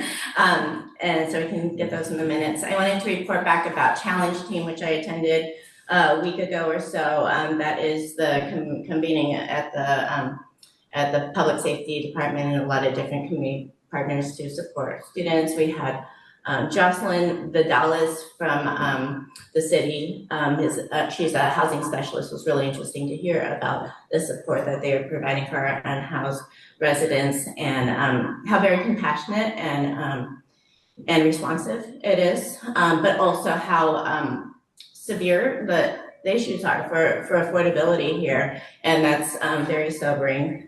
Something I've really been kind of swimming in is civic engagement in general, and that stems out of my own anxiety around safety. And so so for me, that means that we get together and we organize. And so been working with some community partners and got Reed involved to get some people to volunteer to support our school sites as needed. And we connected with another organizer who gave some online family preparedness support webinars yesterday. But it's a very I think challenging time, and especially now that we're looking at African American History Month, and then we also at the same time see in DC that all those signs that are telling the story of slavery torn down, there's just so much paradox, like right now, for me to be a parent who's very supportive and present for my kids and loving, and also to be just kind of freaking out, and attending all these meetings about how to support our students. We have the right policies in place. Do we know what to do if something happens? While also not wanting to cause terror and, incite fear. So I got my rapid response network training finally.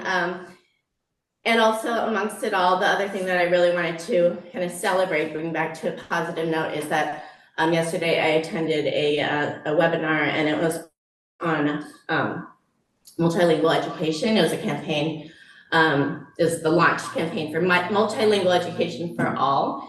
And so that kind of aligns with the two-way bilingual visit that we had at San Jose Unified. I also attended the same tour with Isabel, and we saw the John Muir School, which has the Chinese language immersion program, and to really have that hope for us to be able to have to celebrate multilingualism and not to see learning English as a second language as a deficit, but to really celebrate that within ourselves, and for us to be a district that might be able to promote out students that are actually world leaders, like multilingual.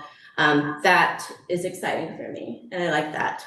And then the last thing that I want to mention is that there was a great protest, a great show of civic demonstration by Fremont High School, Sunnyvale Middle School, Homestead High School, and a few students from CMS who exited the classroom and went back in. And there was about 1,250 students from those two high schools and one middle school. And first of all, it's so heartening to see the students marching and with their signs and showing that our future is okay if we have if we have our youth that are standing up and for what's right, for our democracy, for our education, for our shared, for the plurality of who we are. But then also it kind of re-exposed this win for me of the closure of Sunnyvale High School 25 years ago, and seeing that there wasn't really that same kind of access for our kids at CMS to also be marching out with their neighborhood high school students, and to think about the access there in terms of civic engagement, and to wonder what we can do in terms of equity and to make things right, because every student needs to be able to have that voice and be encouraged to have that, and to not have that access, or maybe even like the culture of inviting that to happen is problematic to me. So multilingualism for all, let's all unify as well. Okay, we're gonna move on to, we're still in reports, 9D. We're at the Sunnyvale Education Association. We now move to reports from SEA. Are there any representatives of SEA wishing to speak? All right, moving on, we're going to 9E, California School Employees Association. Are there any representatives of CSEA wishing to speak? No. Okay, Sunnyvale Education Foundation. Are there any representatives of SEF wishing to speak?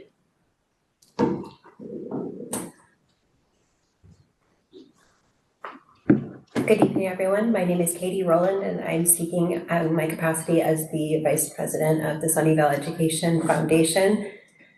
This time of year is kind of awesome for us at the Education Foundation because it's the time when all of the programs that we've funded and all of these collaborations and partnership that we've laid the groundwork for are starting to come to fruition, and we're starting to get the stories and the impact. So it's really inspiring to me. So tonight, for example, the students at SMS had a play using new microphones, which it seems like might need to be a recurring trend, listening to everybody tap tonight. They're using new microphones and a new sound system that SEF provided. And there's some Vargas Dolphins and Ellis Eagles tonight that are cozying up in SEF-provided sleeping bags at Walden West. And I imagine there's probably some Bishop students that might be reading Goodnight Moon and thinking of the field trip that they took earlier this week, again, funded by SEF. And I think there's more than 100 books in every single one of our school libraries that have been added just so far this year, waiting for students to take them home and learn and be inspired and feel affirmed.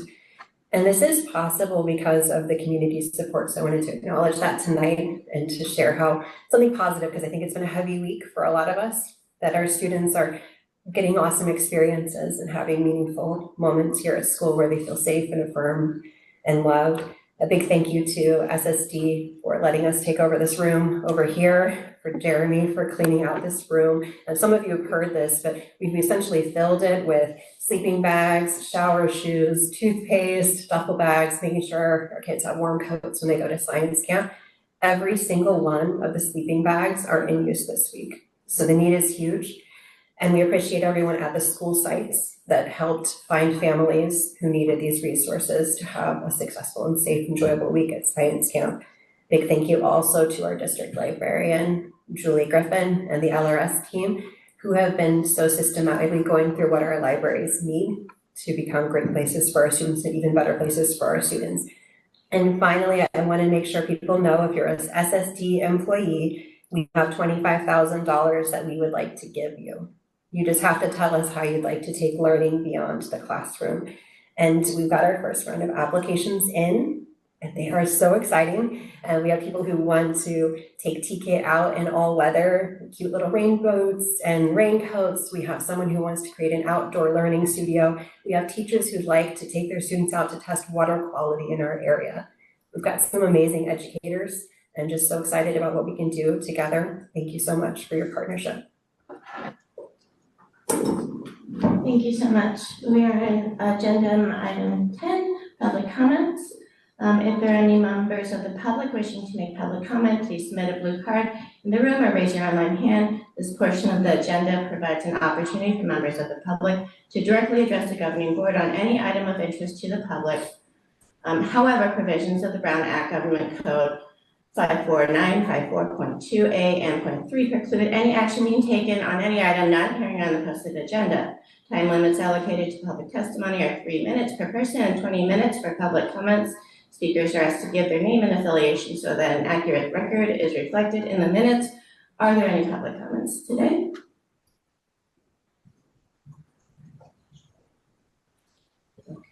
Great. We're moving on to item 11, consent agenda items. Any item on the consent agenda is subject to review and discussion prior to being approved by the board. If necessary, any items may be removed for separate action. The public may address the board regarding any items on the consent agenda. If there are any comments pertaining to consent agenda items, please hand in a blue card or use your raise hand feature online. Are there any public comments on consent agenda items? No. Okay. Board, since there's so many items on the consent agenda, I'd like to take separate votes for each category, if you are willing to do that. So starting with category 11A, administration, there are 6 different items there. Do I have a motion to approve consent items 11A? I move to approve consent items 11A. A second. Okay, and Dr. Crossway, could you speak a little bit to the policies numbers 2 through 6? Yes, so these policies were recently updated and became into law, and school districts are required to adopt them by the end of this month, so by March 1st. And so they're related to immigration enforcement on schools or campuses. These updates clarify access to protocols, protect student records, and ensure that staff are trained and to respond appropriately. And most importantly, these policies help us maintain safe, welcoming environments for all of our students as well as our staff. So that's what we're bringing forward tonight. And we have updated our protocols and have updated them again and again as information has come to our attention. But our protocols were updated at the end of last summer based on the bills that are now these policies. But we've also, as we've learned from what happens in LA, Chicago, and now Minneapolis, have continued to update our protocols and our systems and And then one of the other things too is that we will be providing more in-person and hybrid training for our families as well. And I just want to mention that I had not submitted my activities appropriately, so they will also be included in the minutes. Any more discussion? All those in favor? Anyone opposed? Okay, upon motion by trustee Hudas Fleming, seconded by trustee Watson, the motion approval of consent items 11A passed 5-0. Moving along to agenda item 11B, consent agenda items related to business services. Board, is there a motion to approve business service consent agenda items? I so move. Okay. And a second? I second. Okay. Is there any discussion? Okay. All those in favor? Aye. Aye. Upon motion by trustee Watson, seconded by trustee Hudas Flemish, with no opposition or abstentions, the motion passes 5-0. Moving along to agenda item 11C, consent agenda items related to teaching and learning. Board, is there a motion to approve teaching and learning consent agenda? Sure, I so move. Okay. Second? I second. Okay, any discussion? I'm still asking for a summary of the special education costs, so, I know there's just some rearranging going on here, I don't need it to move to approve, but whenever it's available, I would appreciate that. Okay. All those in favor? Aye. Okay, so a motion by trustee Watson, seconded by trustee Hudas Flemish, with no opposition or abstentions, the motion to pass 11C, teaching and learning, passes 5-0. Agenda item 11D, consent agenda items related to human resources. Board, is there a motion to approve human resources consent agenda? Go ahead, Michelle. Michelle? Okay. I move approval of 11D. Okay, is there a second? I second. Any discussion? Okay, all those in favor? Aye. Aye. Upon motion by trustee National, seconded by Hudas Flemish, with zero opposition or abstentions, the motion passes 5-0. We are moving on to action items, so this is agenda item 12, A. So approve a resolution of R2618 in the matter of recognizing African American History Month in alignment with the Sunnyvale Promise February 2026. Dr. Crosswick, would you please speak? Yeah, so tonight we're presenting for your consideration a resolution in recognition of African American History Month. The resolution honors the race history, contributions, and leadership of African Americans and affirms our district's commitment to inclusive, culturally responsive education for our students as well as our staff. And it began in 1926 by Carter Woodson, and he selected February to honor Abraham Lincoln and Frederick Douglass. Okay, are there any comments pertaining to action item 12A? If you're online, raise your hand. I don't have a blue card for this one. Do we have a motion to approve?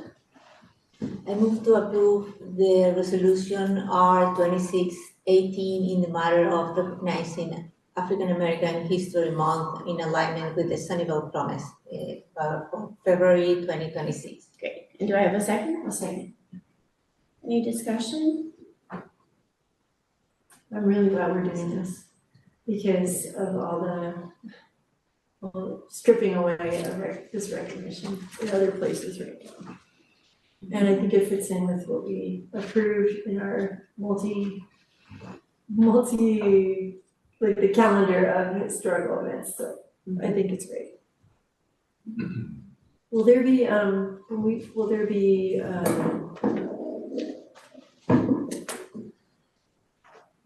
there activities already planned or in, I know it's kind of sporadic right now, but like are there specific things happening this month? Yes, so aside from the activities that the schools are doing and the curriculum and all the other stuff, we also are hosting an African American brunch on February 28th, so we're hoping that you can join us as well. Any further discussion? Okay, all those in favor say aye. Aye. Anyone opposed?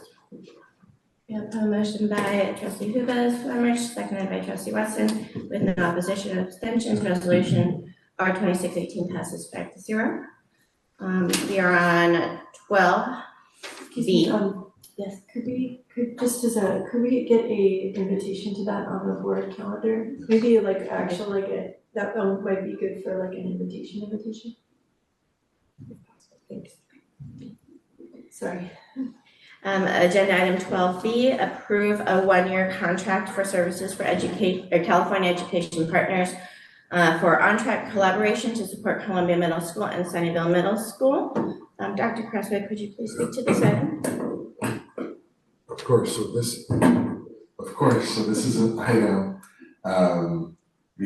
for our middle schools and to collaborate and develop a formal partnership with Fremont Union High School, specifically with Homestead High School and Fremont High School, and for our teams to be able to come together, and not only with our two districts, but also to be engaged in conversations with other districts throughout the state of California, so that we can have a more robust, collaborative opportunities to support our students and engage our staff and our families as well.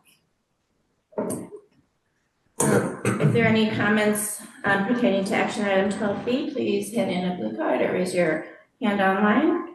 Are there any public comments for this item? Okay, is there a motion to approve 12B? I move to approve this item. Do we have a second? A second.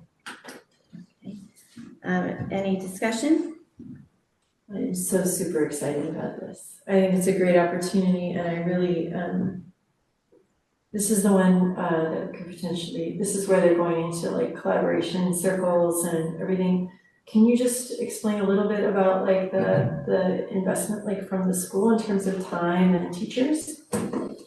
Yes, so there's different ways of doing it, but some of the options are to identify a group of teachers who would come together on a regular basis and engage in conversations with Fremont Union with staff from the two high schools, but then separately to be able to attend conferences, not a conference, but a convening with other teachers and leaders from across the state of California. But really, it's up to them in terms of identifying what's the best way for us to collaborate with our high school district and what do we want to tackle, because there's a lot, right? And so how do we prioritize moving forward what we really want to address first and foremost in order to know that it's going to make the most impact for our students. But it's also just a great opportunity for us to learn what our high school district is doing, for them to learn what we're doing, and to improve collaboration moving forward. It's I think that in the meeting, one of the meetings I was in, I think that they mentioned that it would be like at least two teachers from the school, or each two teachers from each grade level. It can be, but really it's up to us. And then separately, Superintendent Graham and I would also be involved in separate meetings as well. Mm-hmm. And then we would have district leadership involved in those conversations. Yeah, so it's really up to us in terms of what we want it to be. But it's a formal structure with protocols, and they have facilitators in the rooms helping us move along and also learning from what other districts have already done. I think it's just a great opportunity to, especially if the high school district agrees to do it as well, because it takes the blame out of it, you know, it's a structure and it's a facilitator and they're talking about best practices, and it's less opportunity to like point fingers at each other, like, you know, this is why these kids are this way, and you know, I know better, and if only you did it this way. I think it's fantastic. So I'm excited about it. Yeah, there have been some pretty challenging dynamics, I think, between the districts, and we've had a difficult time with articulation. So I think this will be a great pilot, and I'm wondering what the timeline is for this. We haven't heard back from the high school district yet about doing it, but we have had conversations. Yes, we've had lots of conversations, and we have time. I mean, we're moving a little quicker on our end, but this would be for something to start at the end of this school year. Okay. Any other discussion or comments? Okay, all those in favor, say aye. Aye. Anyone opposed? All right, upon motion by trustee Watson, seconded by trustee Hudas Flamish, with no opposition or abstentions, approval of 12B, one-year contract for services with Cal Ed Partners for on-track collaboration to support CMS and SMS, passes 5-0. Okay, we are on agenda item 12C, approve a contract for Juntos, consultant for Juntos Advisory Board. Dr. Crossway, please. Yes, so this is a proposal for your consideration to bring in Dr. Munoz, who's familiar with the work that we've done here with our Juntos program. We recently started and established a committee, and we've gathered some input from our families and staff. And so this, Dr. Munoz would help us facilitate some additional conversations in terms of next steps. Okay, are there any comments pertaining to this item 12C, either blue card in the room or raise hand feature online? Okay, may I have a motion to approve? I move approval of the contract for consultant for Juntos Advisory Board. Okay, do I have a second? I second. Any discussion? I have a question. Is this the same person who was at the Equity Summit, that was there that year? I'm referring to Dr. Valentine, it's yes. She's nodding. Okay, yes, because that was fantastic. He was fantastic and he really connected with people. I thought he did a great job of like weaving in cultural competencies and linguistic practices and other things. It was a really well organized event and presentation, and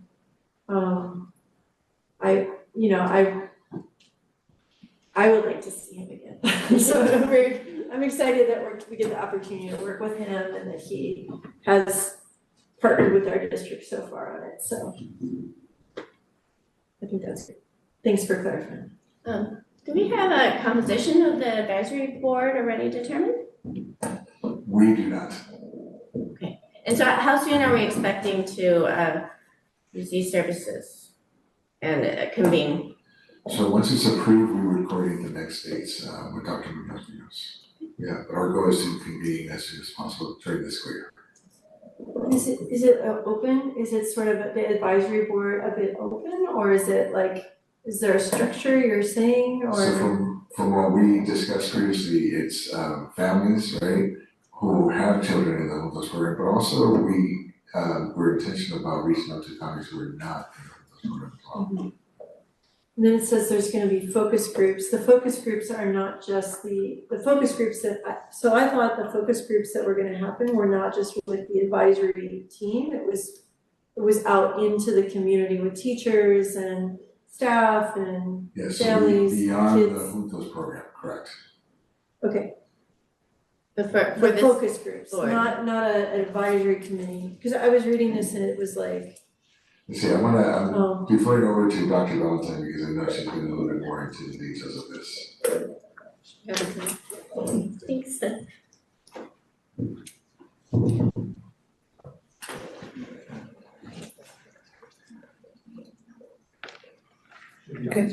Good evening, board and public. So the focus groups are geared to gathering information from this and probing deeper into themes that came from the survey that went out to families, students, and staff members. And then from focus groups, the next step would be to form the actual advisory committee and take the next steps. So part of this is all information gathering so the Juntos Advisory Committee can make decisions moving forward. But we want to make sure that information was gathered from the widest range of community members before the committee started to work on actual actionable steps. What are your considerations for the composition of the advisory committee? Like what types of people do we want represented? I think the group and actually family members have articulated wanting to make sure that focus groups as well as the advisory committee is representative of the vibrant diversity in the Juntos program. So working to make sure that there is representation from various demographic groups languages spoken, family educational level, ethnicity groups, etc. But also staff? Yes. Okay. From staff members, from students and family members. Just to clarify, students, we're really targeting gathering information from 3rd to 8th graders. Not to say that kindergarten to 2nd graders don't have opinions, we just want to make sure that it's developmentally appropriate. I was wondering, since we've been talking about board members attending the bond, the site construction project meetings, the ones from, so Isabel and I are gonna attend the Cherry Chase one, we're gonna go to the Sunnyvale middle school one, just to listen in and give our perspective, but mostly be there just in the room listening. I think it would be great if board members could attend, once they get to, not the focus group necessarily, but once they get to the, where there's a committee or something, it'd be great if we could just come up with an ad hoc team to just go and listen, or back up or whatever, because I think those conversations are important for us to understand the context of the conversation. If board members are interested and have time, I would just put in that request as an option. Yeah. Any further questions or discussion? Okay, all those in favor say aye. Aye. Any opposed? We have a motion by trustee National, seconded by trustee Hubis Flamrich, with no opposition, abstentions. Approval of a contract for consultant for Juntos Advisory Board passes 5-0. Thank you, Dr. Valentine. Thank you, and I'm a little jet lagged, so hopefully everything I said made sense. Thank you for the chocolate. You're welcome. Chocolates from Finland. Okay, we're moving on to 12, the acceptance of the 2024-25 annual financial bond and parcel tax audit reports. I'm gonna defer to Mr. Covey. Thank you. All right, good evening. So before I introduce Mr. Garibe, I wanted to just kick us off with a quick intro. So although our external audit is a requirement from the state per the Ed Code, I just wanted to note that it is a process that is welcomed by the district. There's so many new laws and regulations and new accounting standards to keep up with. So, having I. Bailey and Mr. Garibe and his team to run things by has always been helpful. So I just wanted to put that out there. So without further ado, we have Mr. Ahmad Garibe here to present his findings and the report that he and his team put together. And so, Mr. Garibe. Thank you. Good evening. Thank you for having me, members of the board, members of the public as well. This is the annual financial report of the district. Arthur, I believe we're doing also the bonds in the same agenda item, correct? Correct. Yes. And so the scope of the audit, there's basically 3 audits in there included in these financial statements. The main one, which is the district's audit of the financial statements, is to ensure that these financial statements are fairly stated. What it is just a process of confirmation. We confirm the amounts that were previously reported to you by management. We come after the fact. And so we confirm your revenues, your state revenues, your federal revenues. That's what the purpose of the audit is. We split the audit. We started at the beginning of the year. Interim phases when we come and we take a look at the internal controls of the district, how you process receipts, disbursements. We like to see segregation of functions and duties. We like to see review processes in there. We wait for management to close the books and then we confirm the numbers. That's what we do. And management has been very forthcoming. We can't do it without them. They connect us with your creditors, with your bankers, with your grantors, and that's what we do, is just confirm these amounts that are reported on the financial statements. We show opinions. One of them is the main one, which is the financial statement opinion, and a couple of other opinions related to your state compliance and federal compliance. This is an additional added audit that basically the grantors want to ensure that the district is complying with those grant requirements. Over and above that is the bond audit. It is measure G, if I recall correctly, a couple of measures actually in there this year.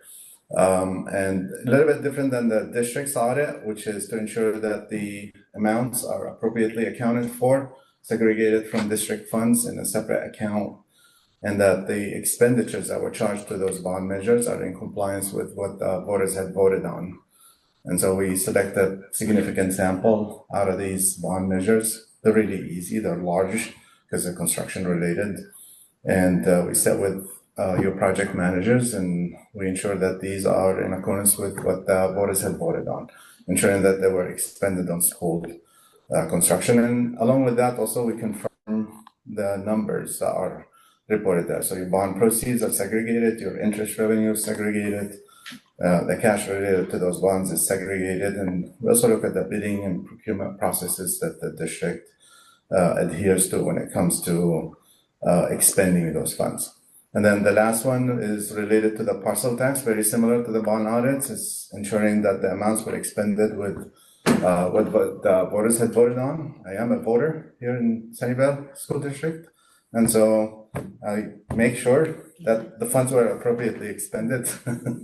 But I'm pleased to let you know that the financial statements are fairly stated. We issued a clean opinion on federal state compliance and compliance with the ballot language. We did have an adjustment related to capital assets in there. Depreciation has no impact on your cash flow, but we are required to report it on the financial statement. So effectively, the financial statements were corrected. Again, the district staff has been very forthcoming. They're the ones who actually discovered that error in these financial statements. And we are appreciative of the whole process as to how they helped us out in ensuring that we get this audit completed. And with that, I'll be more than happy to take any questions. Before questions, are there any comments pertaining to action item 12D? If so, please raise hand or submit blue card in person. Any public comments? No? Okay. Do we have a motion to approve? I move to approve the acceptance of the 2024-2025 annual financial bond and parcel tax audit reports. Do I have a second? Okay, and some discussion or questions? Thank you for doing this. Thank you so much. Thank you for having us. Thank you. All those in favor, say aye. Aye. Any opposed? All right, upon motion by trustee Hubes Flemish, seconded by trustee Profeta, with no opposition or abstentions, item 12D passes 5-0. Okay, we're on 12. Can we do a 5-minute E? break? Yes. Or 4-minute even? Okay, let's go for a 4-minute break. We'll be back at about 8:34. Yes. Just gonna try to hold off for too hard. I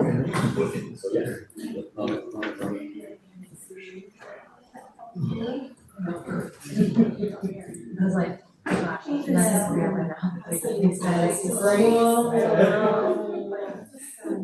These guys, I hate it.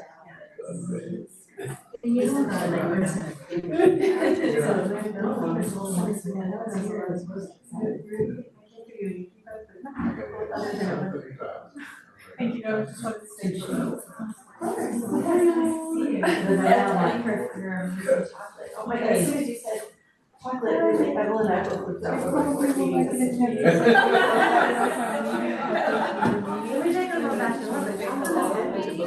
Very delicious. Okay, thank you. Very special. Let me see if I can get for you. Nice to see you. How's it going? Good to see you. Good. This is when they're so apparently. Oh, yes. Doing they're in the moment with the students. Unique. Then they want a special sauce. It's weird. I was just wanted to say, yeah, I saw that on the right. But I'm ready to Yes, I come into professional development. These are from the. Chocolate? Yes, it's just regular chocolate, not flavored. On the back. Thank you. Let me look and see if I have another one. No.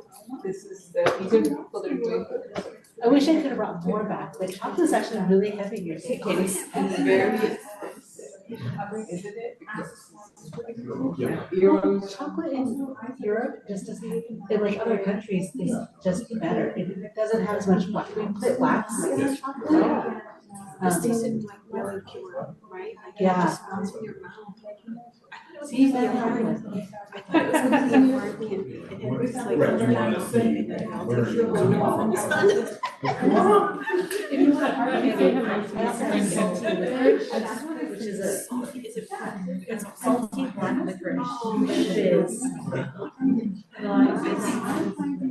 I don't think this is most people's thing, but I brought it back because it's their candy, and their chocolate, but it's. It's a real. I guess you have to like black first. Yes, you do. Are they like good? Like a red jacket? I know they're like tiny little squares. They're this big. And they're very salty. And I can put the salt kind of little.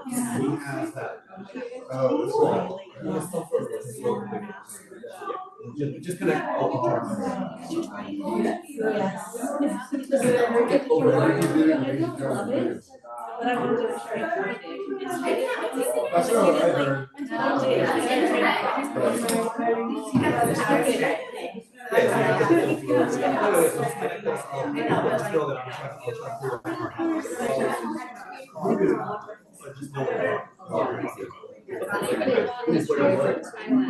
Yeah, just keep connecting. So the white ones are coconut, the pink and purple are mango steamed, and the green ones are mango. These are more like a hard chewy, and these are kind of like.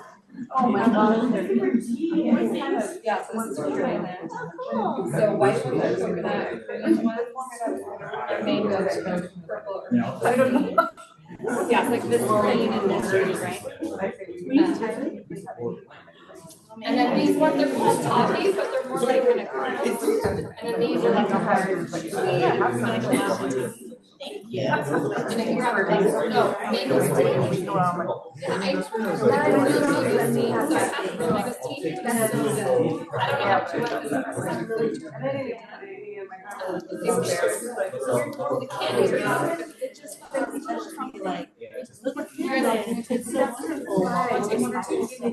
Anything that because the always comes in the beginning, someone gets something in their own way. Yeah, I can detach the with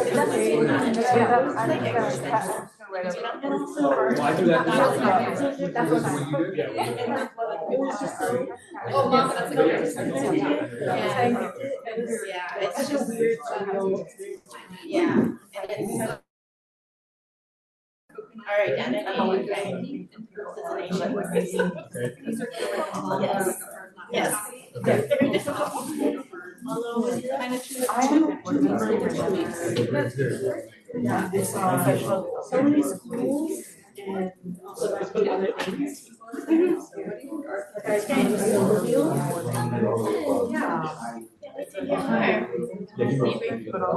do so many things as well. To their education system. And there are also things that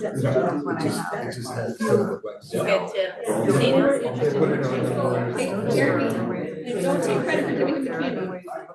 I'm like, don't take credit. I know, I will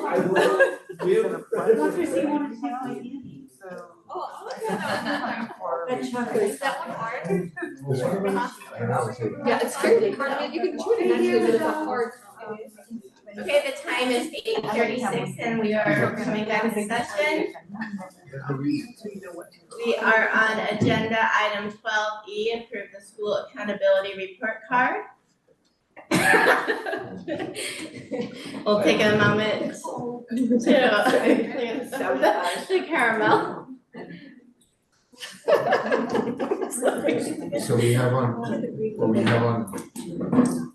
for. It took his voice away. Hello? This is an item, again, every year, school districts are required to approve the school accountability report cards. the data from the school economy report has for 25-26 is lacking.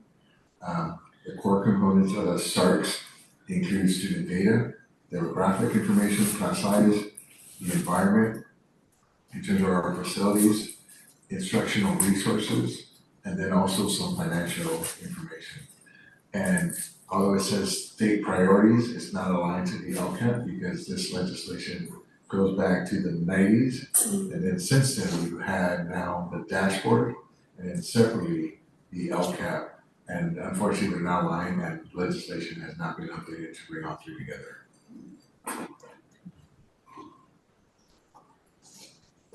Okay, if there are any comments pertaining to action item 12D, please hand in a blue card in person or use the raise hand feature online. Are there any public comments for this item? None. Is there a motion to approve? I move approval of the SARC. A second. Great. Discussion, questions? There's a CSBA supported a bill last year regarding reporting, and I could just tell you the paperwork and who's reading these reports and what's the purpose of all of them and everything. And I think it's progressing, but they're having a informational hearing on it, I think, let's see, February 24th or something.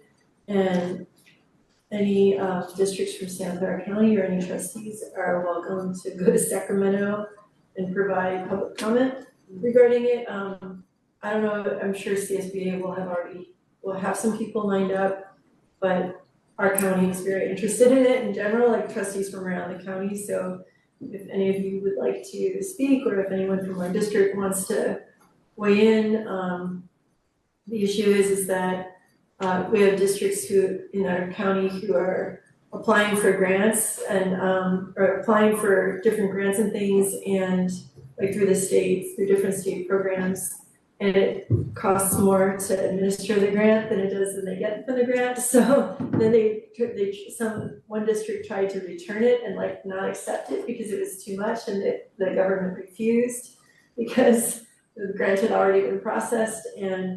And just with our students, like so many of the things within the LCAP were it's just a tidal wave of paperwork, and particularly for small districts, it's a burden.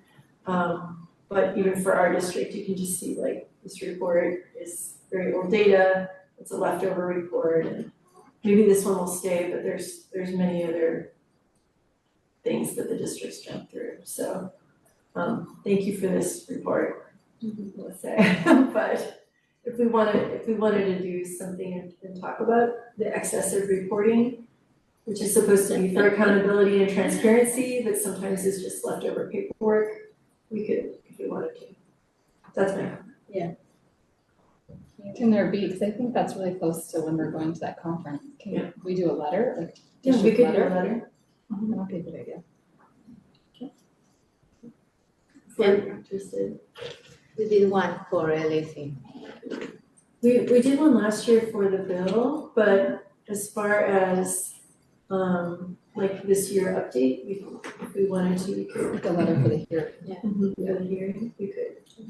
So we'll submit a from the board in support of looking at excess reporting. Is that it? What's the I think it's one about against consolidating, right? Consolidation, So like, okay. like a lot of these overlap and aren't fully accurate, so let's consolidate. Okay. We still wanna be transparent, but let's make it Yes. meaningful and not redundant. Okay. Sounds good. Any other discussion?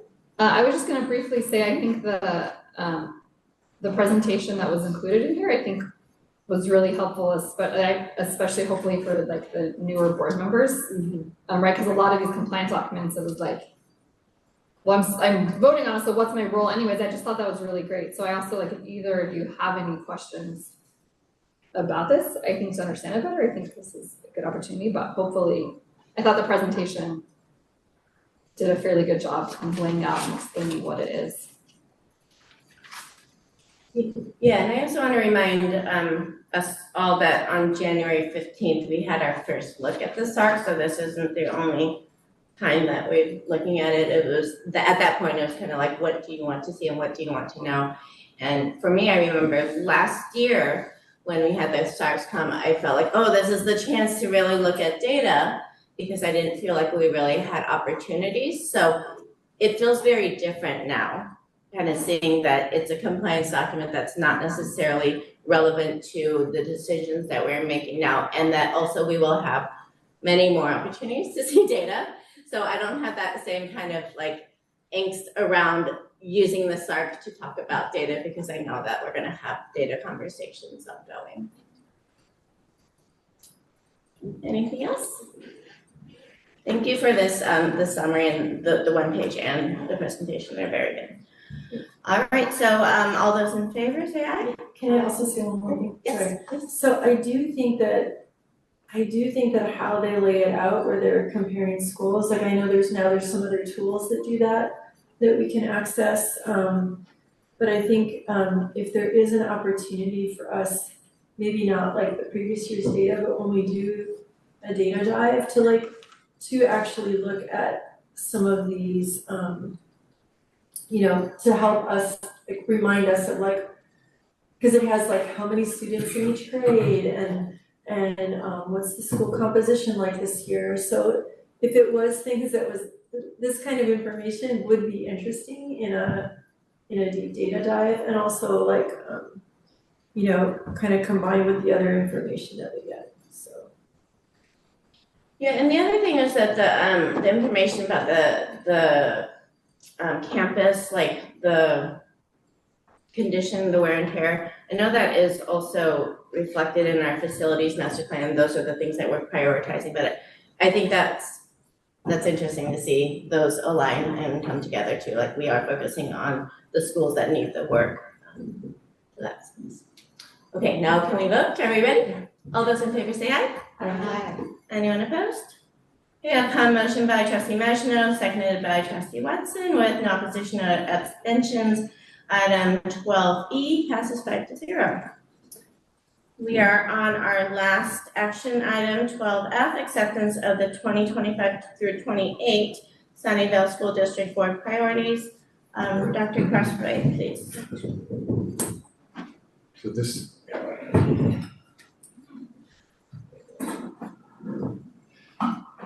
is the presentation that I shared earlier regarding aligning our work moving forward for 25. So basically for the next 2.5 years, it's identified 5 priority areas. And again, when I'm referencing students, it's not exclusive of our unhoused youth, our foster youth, our students with disabilities, or English learners, but I am drawing additional attention to like our English learners and multilingual learners, specifically our Hispanic English learners, because of the increased disparities in some of the student outcomes.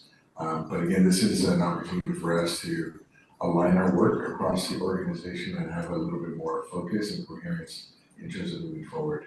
And this is not to say that these are the only things that we're doing, because there's a lot of work, but it allows us to stay a little bit more focused when we engage in these conversations moving forward. Okay, if there are any comments pertaining to action item 12F, please hand in a blue card. I do have one already, and also raise your hand online if you have any comments. Are there any other public comments? Oh, one more? Okay. All right, we'll start in person. Let's start with Gita Golakanta.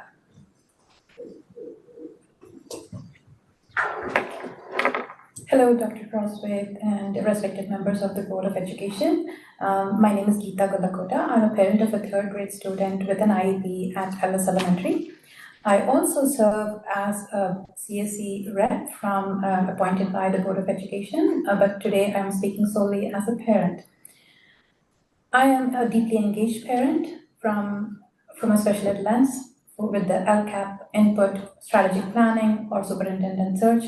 I've attended most of the engagement events that the district has conducted, so I am pretty involved. In addition, I'm also connected with many special education families across the district, very fortunate. I really appreciate the new leadership and the forward momentum that we are seeing. I am here because special education outcomes remain unacceptable. There are goals that are added to LCAP, but the results have been dismal.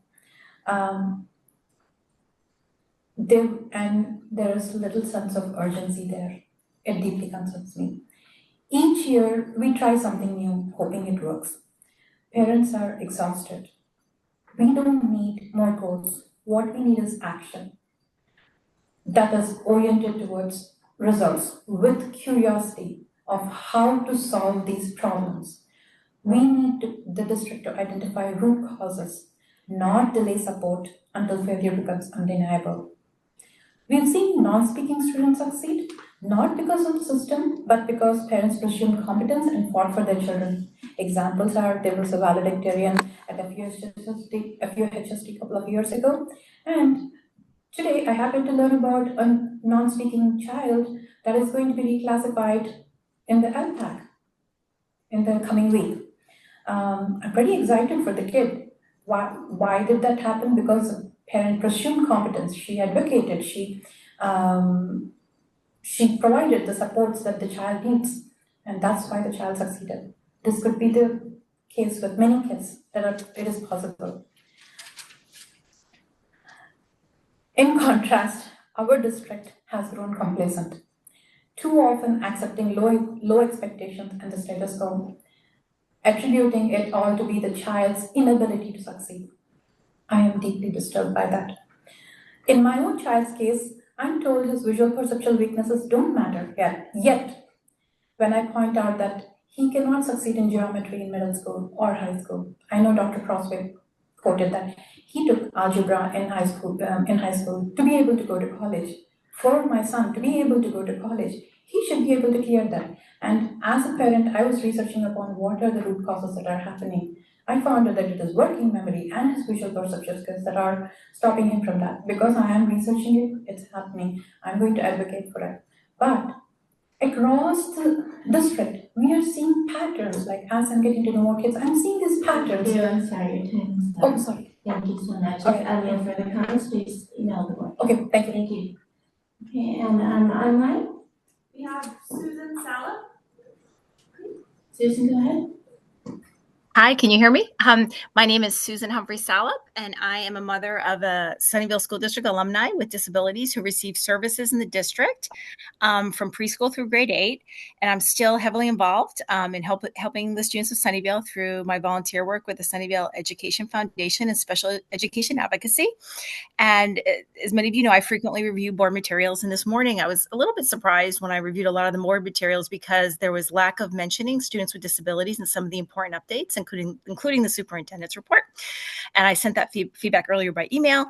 But tonight specifically, I would like to talk about the 2025-28 Sunnyvale School District priorities, which didn't include any meaningful goals for students with disabilities. No goals, no plans.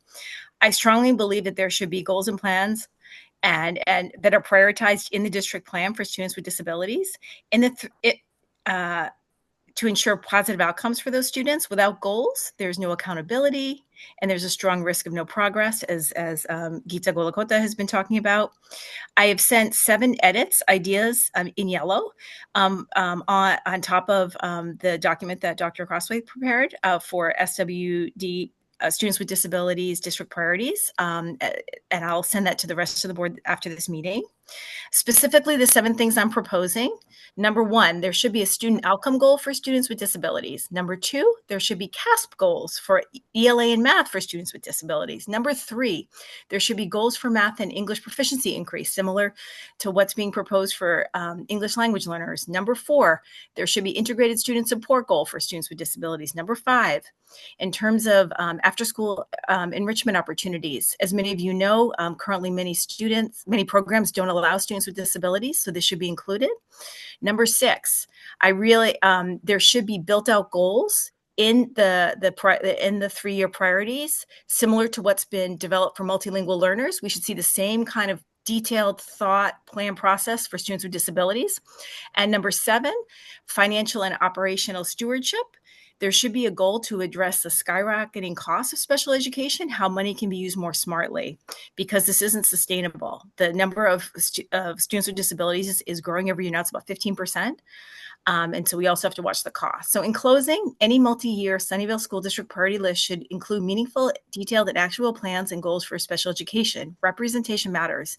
And when certain student populations are systematically excluded, forgotten, not mentioned, and not included in priorities, it impacts the ability of those students to have positive outcomes and ultimately thrive. Please, please include detailed goals and plans for students with disabilities and district priorities. So as I know, the district staff superintendent are graded on the district priorities. So I want to make sure that students with disabilities are in those. Thank you so much for your consideration and letting me go over by a few seconds. Thank you, Ms. Salop, and thank you for sending all your additional information by email. Is there a motion to approve? Oh, wait, sorry, are we on approval? Yes. I'm a little lost. Okay, 12F, all right. Is there a motion to approve 12F, 2025-28 through 28 Sunnyvale School District Board priorities? Okay, any second? I second. Okay, all right, discussion or questions, comments? Yeah, so I do think that including a couple of, like a bullet point in the sections regarding special education, I think that would be positive.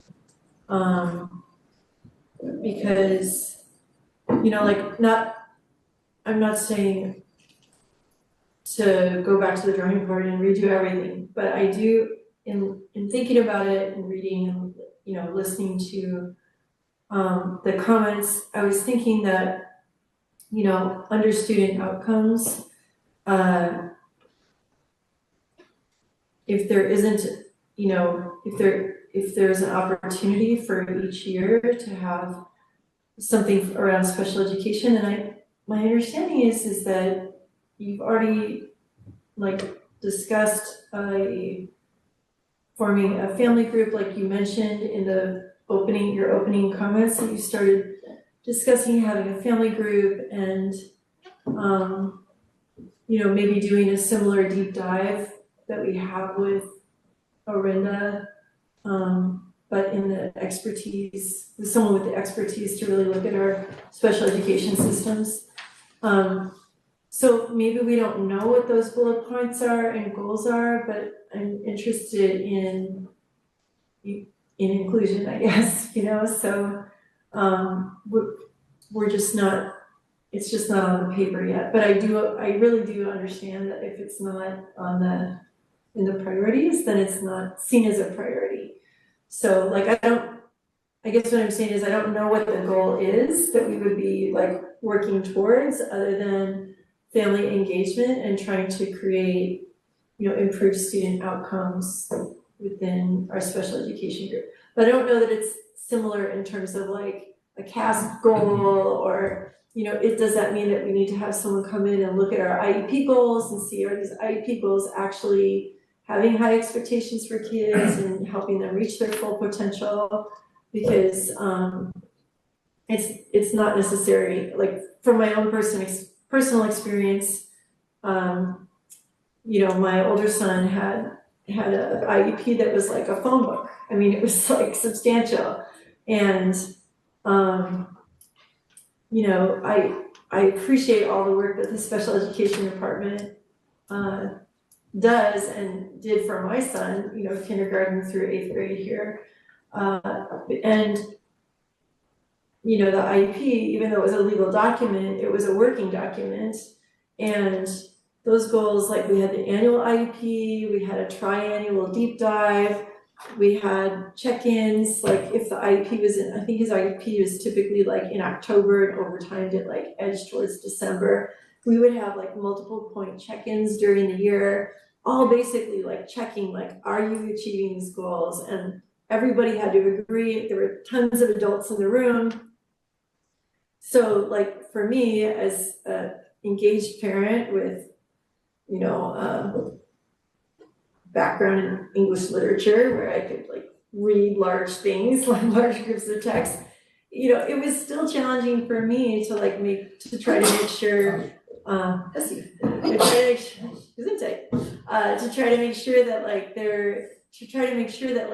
you know, everything was staying on track. It was a lot of work for me as a parent to keep up with that. and do other supplemental things on the side. So I guess what I'm saying is, like, if every kid in our district could have an IEP, that would be great, right? Because they would, everybody would be moving towards those goals, and it would be monitored, and it would be, but it's because they're trying to work in multiple developmental tracks to try to help your, and lever the ones where they have strengths to compensate and to support and try to change that trajectory to, like, get your student as close to grade level or beyond as you can. And so it's just so much work, and we all have to work together. But the question is, what I heard from Ms. Golakota just now is, are those goals written in a way that really are helping our students move up, or are they just like, are they just something that they will achieve, right? And so there's that concern, and I'm not saying that it's happening, but like maybe somebody from the outside could help us with writing goals or looking at our systems, or just like Arenda's doing. I think that maybe when the families see if they do have those focus groups, like you mentioned for the LCAP, or if they get an opportunity as a focus group, as a group of parents to look at the Arenda data and say, like, hey, how is this affecting our kids in middle school and high school and beyond, right? Like, where are kids not accessing the electives and things like that? I feel like they would feel the things that we're doing are going to include this community, but there's no, that's not intentionally stated here. And so if there's just a way to call that out, I think that might be helpful. But I'm not saying I'm willing to approve what's here, with the idea that maybe we look at if there's places either in student outcomes or in student outcomes and belonging and engagement. Maybe, what do you think about adding a bullet point? Yeah, so first I want to thank our community members and family members who came and addressed this, and for the emails as well. What I would suggest is let's draw that out a little bit further. Yeah. And so, for example, we can also specify some of our most vulnerable, right, in terms of unhoused students with disabilities and English learners as an example. In terms of those measurable, specific metrics, I think for the most part, the content and the purpose of what we're trying to do is in terms of developing the district priorities, but some really good comments. And so we don't want anyone to feel like we're ignoring or overlooking, because ultimately we have this big responsibility to tackle that. And to your point about the consultants, we've been engaged in some conversations to try to bring a recommendation so that we can do our deeper study into our special ed services. We're just not ready to make that recommendation. And that's why I was mentioning earlier that we have this incredible opportunity with our parents who are willing to collaborate with us and develop this committee. And so we're really ready to move forward with establishing that committee so that we can have a better way of listening to our families. And from what I've heard is families are meeting in the park, and we also want to create a space for them where they can feel comfortable, have resources there in the space, and so that we can support them in other ways as well. And that's just a start. There's a lot of work ahead of us. I'm happy to bring it back.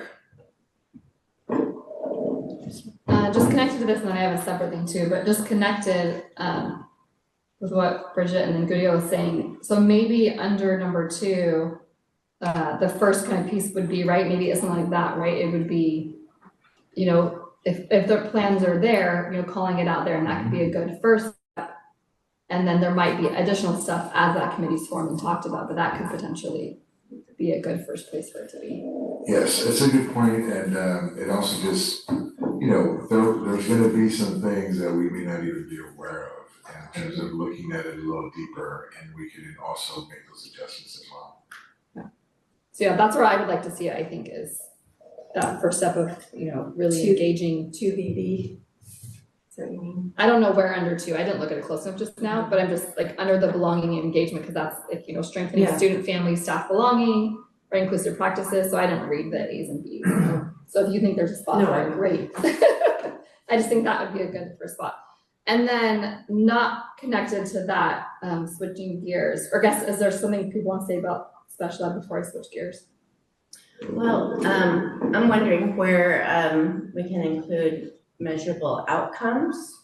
And also curious how we look at, because IEPs are individualized, right? And we're looking at those all the time. Is there?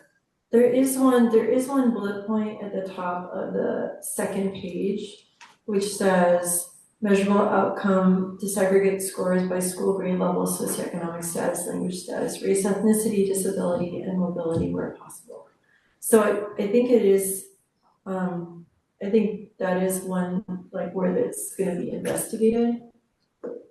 But I'm sorry to interrupt. but- Yeah, no, that's okay. I'm just kind of looking at the document as a whole and wondering where it would make sense to be more specific about that and what are some measurable, what's data that is relevant and meaningful.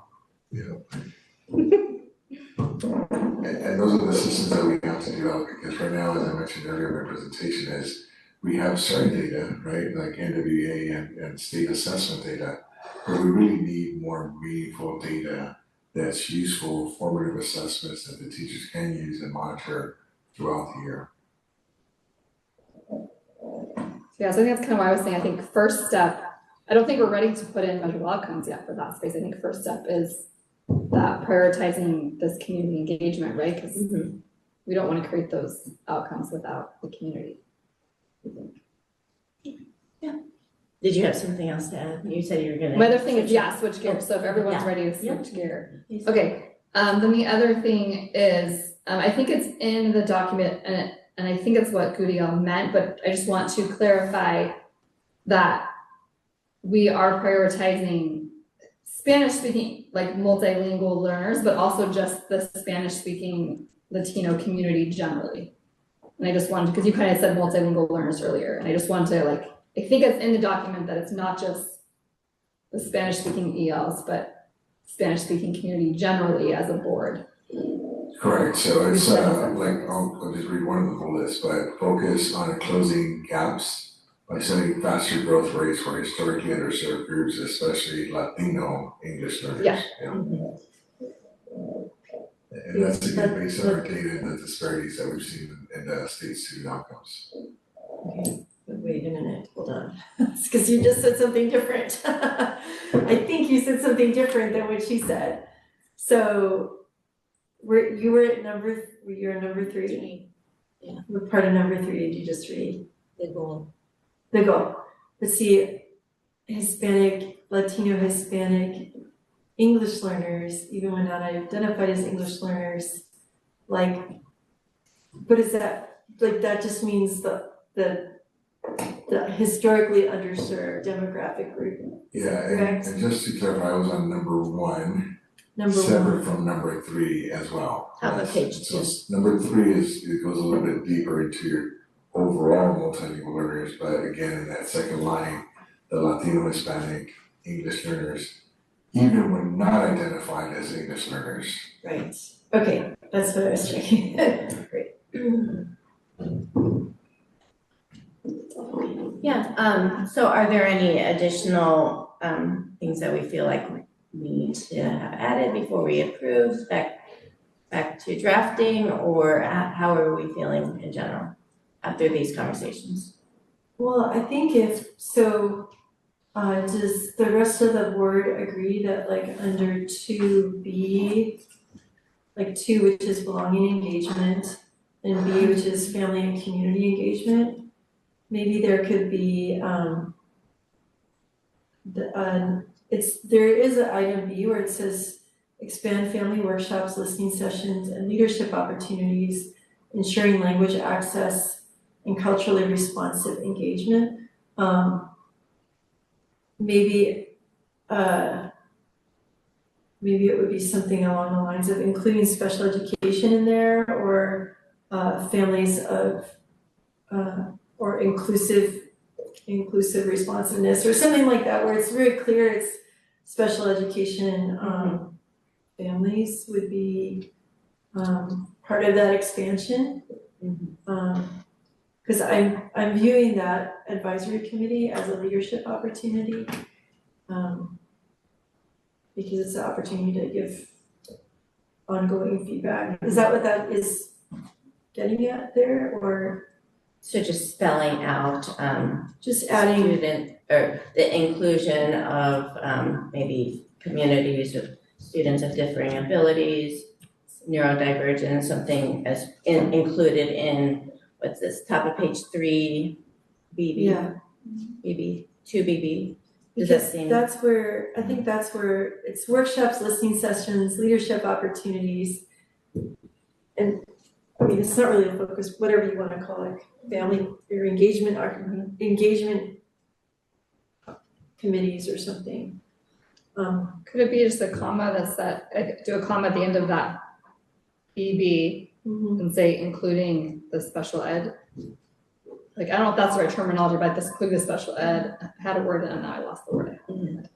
Community, or there was a different word I had. She said students with disabilities, but learning differences or whatever. I mean, But it's I would also, like to it's find more the for right the words. families though, right? Then, I mean, maybe the Yeah. students will be a part of it. Families of students with learning differences or something. Whatever that. Is that Or an amendment that we can make now and continue on with approval, or shall we bring that back? You wanna think about it? Yeah, let me work on it a little bit more, because I feel like I added this right now to BB, but I also want to revisit the first one as well. Okay. Yeah. Do we want to approve it now so this can start going out to people, knowing that it's gonna be slightly amended, or would you rather wait? Like, how do you wanna do it? I'm perfectly fine bringing it back. I mean, we've started these conversations with You can our still site kind of pass leadership. this out as Yeah. like, this is their goal, they're just not Correct, officially approved. yes. So we're just tabling it, we don't have to not approve it, right? Correct. Okay. So we will Let's not table vote on it, and we will table that. Okay, so we're moving on to agenda item 13, discussion. A, review and discuss resolution R 2617 in the matter of adopting board member monthly compensation pursuant to Education Code Section 35120 and AB 1390. So in October 2025, Governor Newsom signed this into law, and basically it modernizing school board compensation limits that had not been updated in about 40 years. And so aside from the compensations that was not being adjusted, the previous ranges were from 60 to about 1,500 and were based on ADA. And they did not reflect the new time and updated, really, time commitment that's not only expected, but that board members are contributing when the limits were set back in the 1980s. And so part of the supporter rationale for this is that school board members spend extensive hours in meetings preparation, policy, budget oversight, community engagement, trainings, beyond just what you see here at a public board meeting. But the other thing is this, is that the lower stipends have historically made it harder for working families or people without independent wealth. And raising the ceiling allows boards to better support a broader range of community members. And so this is an item for discussion for tonight. And I know a lot of districts around the state are having similar conversations. Okay, so this is a discussion item, but we do have an opportunity for public comment. If there are any comments pertaining to discussion 13A, please hand in a blue card in person or use raise hand feature in line. Are there any public comments for this item? Okay, all right, discussion.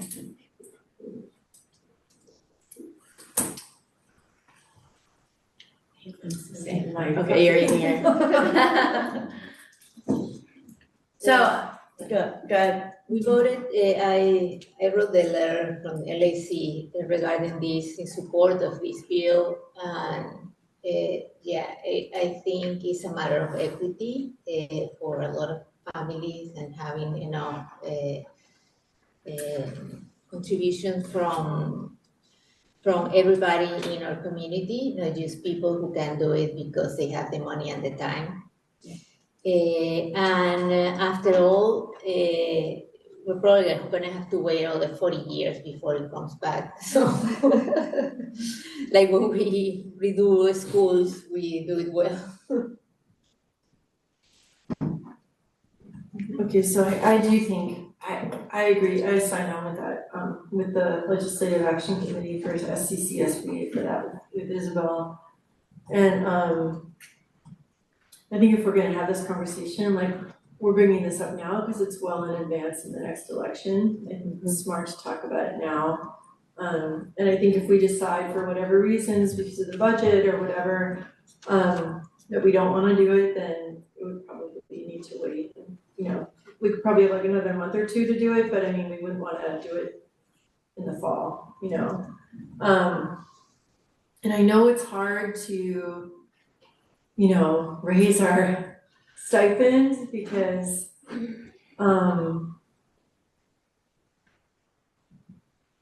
we're in deficit spending, right? So there is that issue, but it's so I think it would make a difference if someone was gonna put in the time and run for the board and even just do the board meetings for some people.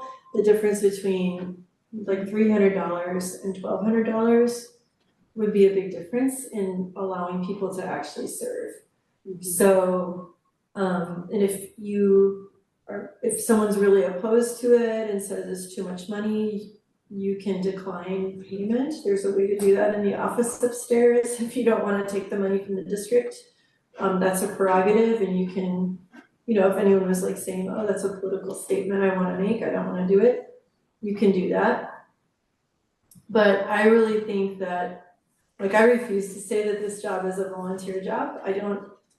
We are very, very underpaid for what we do, but we are elected officials. We represent the community and we're paid pennies for what we do. But it's still work. And so, I would support whatever amount the board wants to do. And I actually agree with Isabel, on that if we make the adjustment now, it's making up for probably years and years, decades of underpaying people. So. I just have a side, sure. Actually, as you were talking, I just, like a side anecdote, over the years being on the board, I had quite a number of people assume that I was actually getting paid more like a part-time job. Oh, yeah. And so when I told them how much I got paid, they were like, oh, I thought you were making like 15, 20,000 a year. I was like, maybe a few dollars an hour. So there is, a lot of people out there do assume, because of the work we are doing, that there is, not that it's like tons of money, but that there is more money involved with it. I think I agree with them, right? The idea that if this could potentially, like, I don't know the right word, I guess increase like the pool of candidates or people who feel like they could run, right? I think we've done two things already to help with that. One was going to trustee areas. A little bit before we went, or maybe about the same time with trustee areas, I don't remember timing exactly. We added, it's like when Bridget and I first got on the board, there was no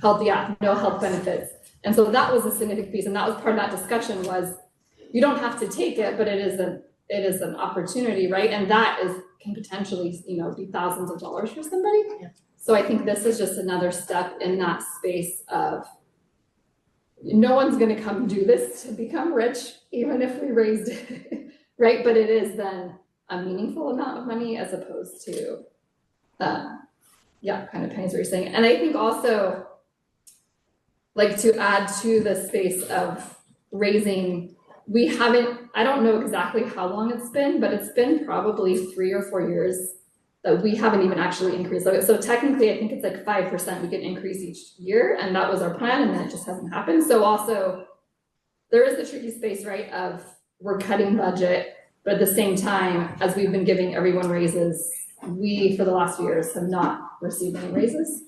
Anyways, those are just kind of the thoughts. And then I agree also with, I think we want to stay away from doing it right before or right after an election, so I think this is a good window of time to do it.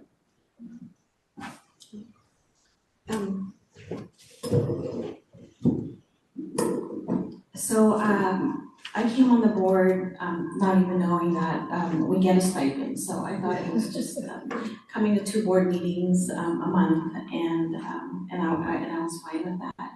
And then when I found out that there was a stipend, I said, oh, that's pretty cool. And I just feel like the board does a lot. You know, we come to board meetings, there's events, there's, you know, preparation reading packets, you know, and it's not like 5 or 10 pages. It's a lot of time to look at it. And when you work and have a family to take care of, and, you know, take to places when they don't drive yet, and volunteering at school, I feel like we do put in a lot of work, and since it hasn't been raised in, is it 20 or 40 years? 40 years. 40 years. 40 years. Yeah, I mean, we didn't come to be on the board to make money, right? Because we didn't know, I didn't know. And so we're here because we're making the time, you know, to help families and help kids, and just help make, you know, good decisions. But I feel like if there is a chance to increase the stipend, I feel like, not to be selfish or anything, but I feel like we should go for the maximum.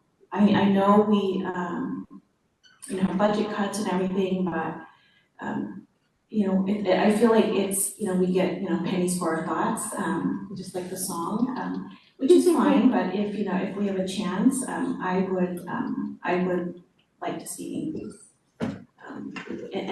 And since, you know, if we're gonna be voting for amounts, then, I would say let's, go for the max, because, you know, there's other people that gets, you know, paid, and we do a lot of work too, so, those are my 2 cents. So I agree with going for the max, and the reason is because it's been 40 years since we've had an increase.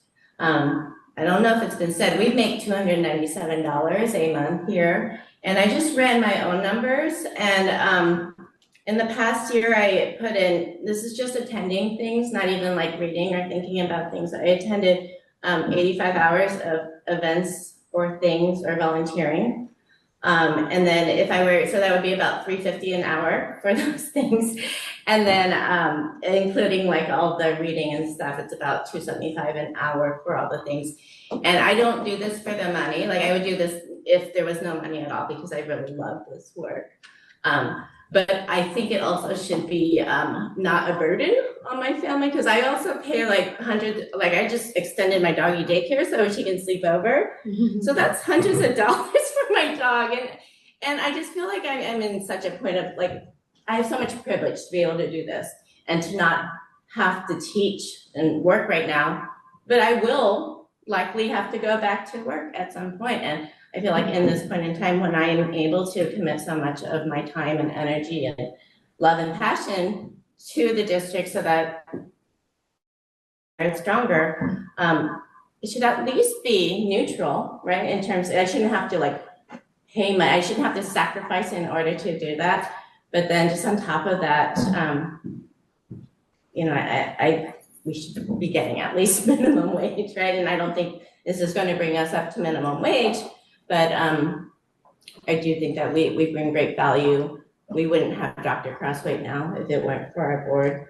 He's already, just by being here, identified millions of dollars of just excess spending, or just, is that accurate to say that? Yes, okay, he's saying yes. With him and his team. Considerable. So our salaries are just like such an infinitesimally small amount of the budget. I want to honor that for us, but also acknowledge that the optics are tricky, right? Yeah. Can I also say something though? I think that, I know you mentioned dog sitting, but like to be in a leadership position on the board or in the community in general, like it does take investment of time and like I know that you've had to like get babysitters, right? Yes. And so childcare hours are challenging and childcare is expensive.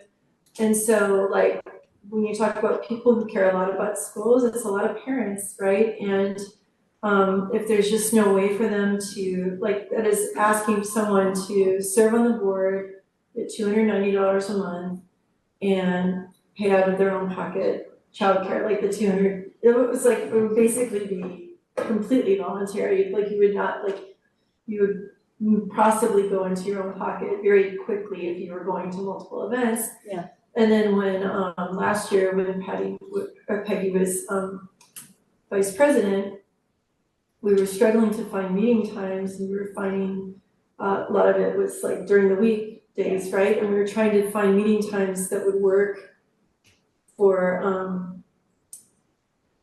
to have our planning meetings. And so then, and during the school day wasn't an option. And so it was childcare. And so like, what would that say to somebody who even joins the board? And it's like, well, yeah, if you want to be president or vice president and be in the meetings and get that kind of a leadership role, the only way you can do it is if you're actually paying money out of your own pocket for childcare. Like that's just even more of a burden on somebody. So I think it makes sense to raise it. So I'm comfortable taking the whatever political hit there is for giving yourselves a first raise, the raise in 40 years. I think it's fine. And for perspective, I think council members make about $30,000 a year. And I see them everywhere. We go to a lot of stuff, they go to, not everything, they do a lot more, but. Okay, so I've heard 1,200, which is the maximum that we can vote for. We're not voting right now, but is that something that the number that we'd want to come back when it does come for action? Yeah, I think so. And then I think if, at that time, there's no public comment tonight, but at that time, members of the public, if they want to comment about it, they can. Okay. Thank you. We are moving on to 13B, discuss the 2026-27 board meeting calendar.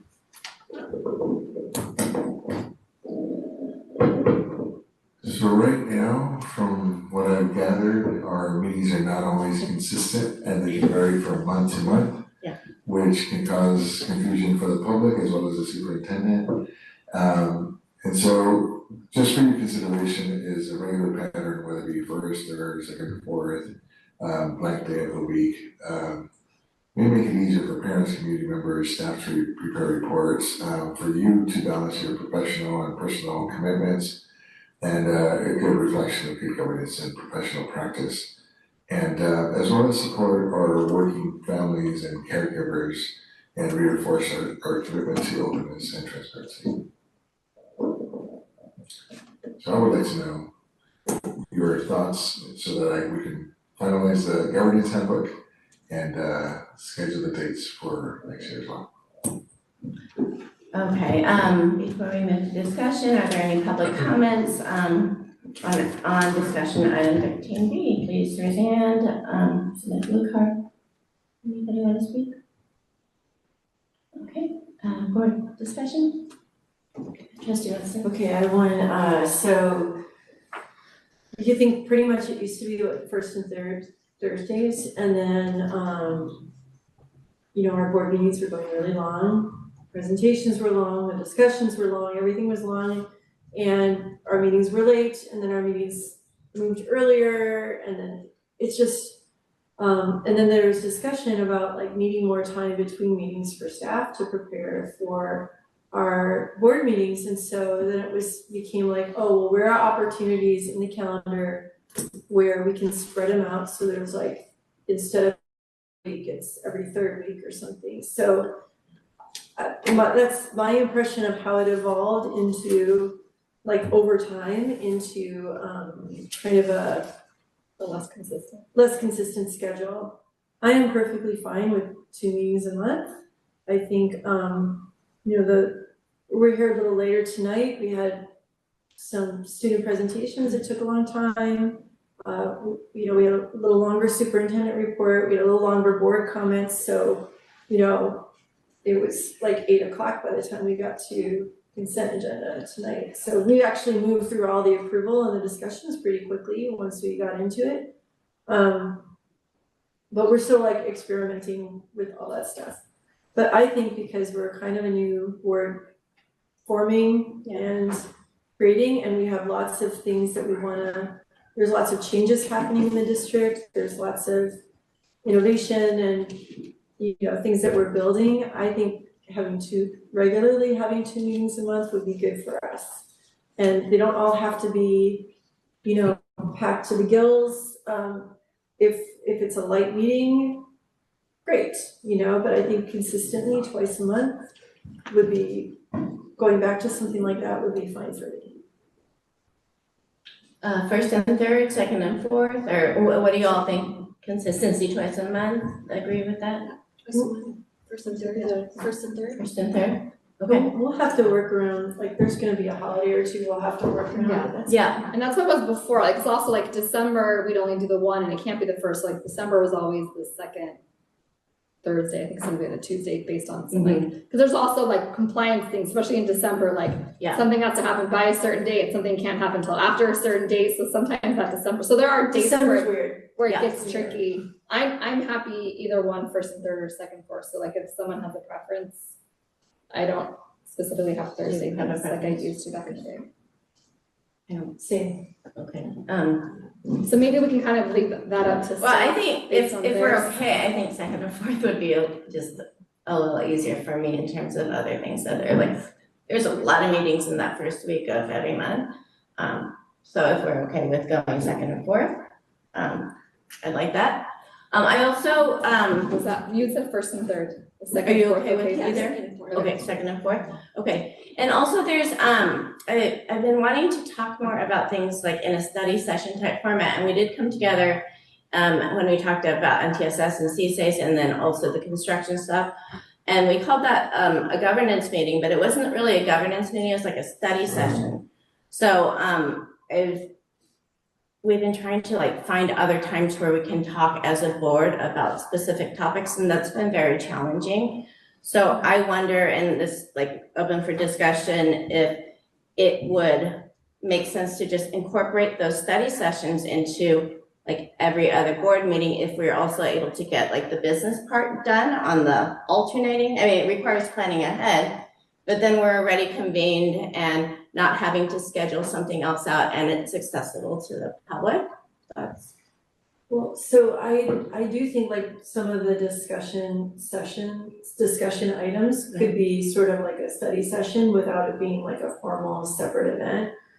But like I talked to John Horner from Morgan Hill about something else, and somehow we started talking about they have an all-day data discussion. Yeah. That's a study session, and it's a board advance basically. So it's not I don't know if I can't remember if they record it or not, if it's like a, like anybody can attend. But I really feel like the data meeting should be public. Yeah. So I think if there are a couple meetings that we know we wanna have, maybe it's a facilities project review, or we're gonna need a bigger block of time. Yeah. I don't wanna just, if it works out where it's one of our board meetings, sure, but I think we might need a couple just while we're going through this process of transforming our districts. Yeah. we might need a couple of board advances or study sessions, but that are open to the public, that are with translation and recordings, people can watch it asynchronously. Because, you know, no one's making changes, and for fun, right? Like, this isn't just for grins out here, like, we're trying to identify systemic issues so we can make systemic change. And it's gonna require growing pains, so we have to be transparent about what we're changing. Like, what outcomes we wanna change. So I sort of feel like we're probably gonna need a few. But I like your idea, right? I think, right, as you and Gudiel kind of look at, right, next fall into next year, right, based on like, there are the things that have to happen at certain times for staff and logistics. And as you're kind of mapping that out, right, if it's like, oh, hey, one of those October ones, there's actually nothing we have to do, or maybe there's one item that's like, oh yeah, we can do a 2.5 hour data dive that night, right? Then like, great, right? So I think you can kind of look at that and see if it works out. If it doesn't work out, right, then we add on another meeting to do some of those deeper dives. But I think if you can fit them into the schedule, To look at that's great. when compliance documents are also due. Yes, and we would update the governance calendar, and we would take into consideration, you know, like spring break. We would take into consideration the December, which is a little weird. Also July, when we have like the week on CSBA, Thanksgiving, and then at the end of the year that's the other one that's a little bit tricky because we do need additional time. And that one, we may not be able to do that the second and fourth, just to give us a little bit more time in between. But so we're gonna drive with the team, bring it back up for additional consideration, discussion, and then get it board approved at a future meeting as well. So I think we'd also want to, I know we have a couple governance, what are they called, retreats. I like this idea of calling them advances, like, because it's not like we're getting away and getting a spa day, you know, like maybe if we can have those team building kind of governance meetings where we're not, where that's a little bit more vulnerable and it's about us building trust with each other, and that's not a recorded thing for the public, but then also perhaps just planning in, like Friday mornings seem to kind of work if we were able to find the schedule for more of those study session, open to the public type of discussions. If we can try to identify some of those days going forward and then just have them set. I mean, I think with our new governing board, it's like really dynamic because we have a lot of things to do too and a lot of shared understanding that we need to kind of set, right? Like we don't know the history of, like, for example, what are our schools of choice and how did we get to be this way? And that's probably a discussion we're gonna wanna have if we're talking about the discussion, like the direction going forward.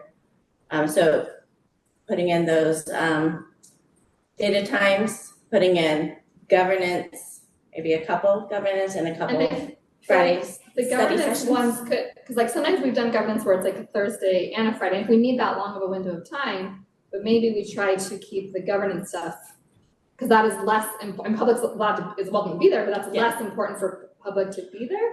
Trying to have those on the Friday mornings. So have more of these other ones on the Thursday evenings. That would be. I agree with that, the discussions.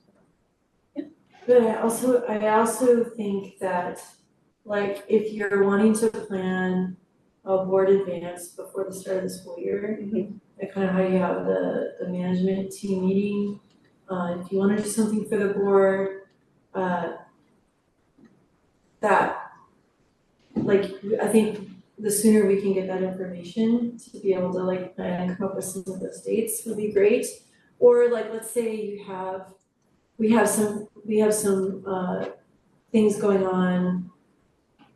Like, let's say we think we'll be ready for, a check-in about music and the arts in a certain month next year. Like that might be really good to like book ahead of time, like book some check-in points. And so maybe those are our board meetings, but maybe like in the process, we discover we need a bigger presentation, you know? Because I think that like something like that, we could expect people.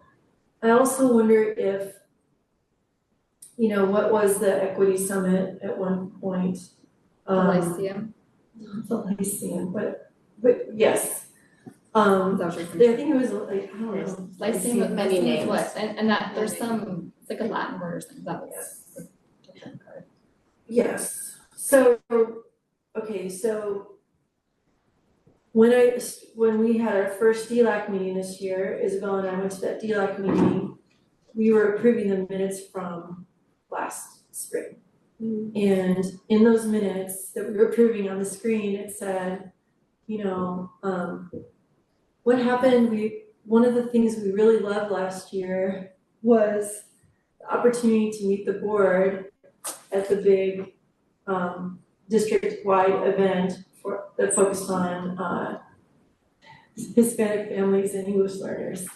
And I thought, oh yeah, and they were saying, where was it this year?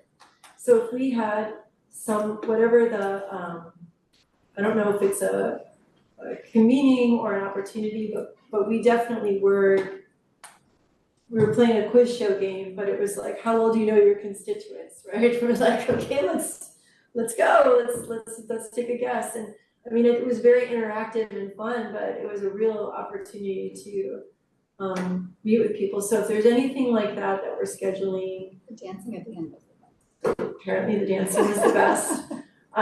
If there's anything like that we're scheduling, maybe that would be in you know, I don't know how, I don't think that was like recorded or it wasn't treated like a board meeting.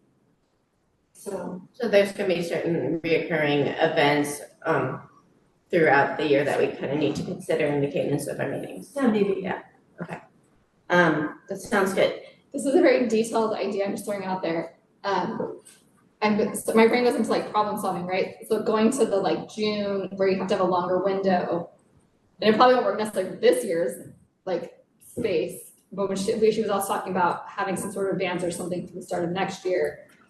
Like if we're having the fourth Thursday in May is the first like readout of LCAP and budget, and then the fourth Thursday in June is the approval of it. That second one, because staff's gonna be busy with wrapping up in the school year, but that second one could be a governance thing potentially. Anyway, that's a very detailed thing. My brain was just problem solving to consider.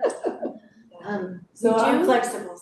Okay, is that enough? Yes. Ambiguous direction? Yep. We do have a meeting that we need to reschedule, is that correct, Bridget? Well, it's just, okay, so Ethan's graduating from college, and I'm driving to LA, like, when it's our board meetings. So like, yeah, I told Cover and I'm like, yeah, so I'm gonna, I can drive down that morning and just log in, it'll be my only remote meeting this year, and he said, you're insane. Let's reschedule it. He said, well, he just said, well, so I mean, if it doesn't work to reschedule, then it could be my first meeting I'll miss in my. We've done this before, in we can years. reschedule, what date is it? So, okay. Can we just look at our calendars now? Sure.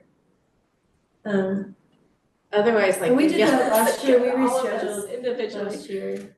Yeah. Michelle's thing, and then we ended up moving the meeting again at the end or something, right? Did Uh, something happen? Well, I missed the June one last year, and I missed it this year too, because it's during my girls' camp. We have not moved that one. But we did move the one for my grandpa's funeral stuff. Oh, yeah. Okay, so, it's actually, they graduate very, very early, so I think it's, April 30th. Mm-hmm. Okay, how's the, oh, there's an open house to come out, I was gonna say how's the night before. What about the Thursday before? The 23rd, April 23rd? Yeah. Will that be okay, like? What about we don't wanna do the Tuesday of that week? You wanna do a different night, or you think a week before or after is better? I think on my end, the week before. Okay. The week before. April 23rd then, does that work for everyone? Yeah. Okay. Just do that. Okay. Thank you. Yeah. Ooh, No. no. I think that's when I need to go pick up Jacob from school. I think he gets out of school on the 22nd. Yeah. So can we like wait a little bit? I'll try to talk to my son a little bit more about timing. Yeah, and then I can circle back with all of you, we have some time. Yeah, okay. Cause I can maybe push him back, or maybe we need to do the 28th, cause I'd be back in time for that. Sorry. Is the 28th a problem just because of the cadence of when things have to be ready?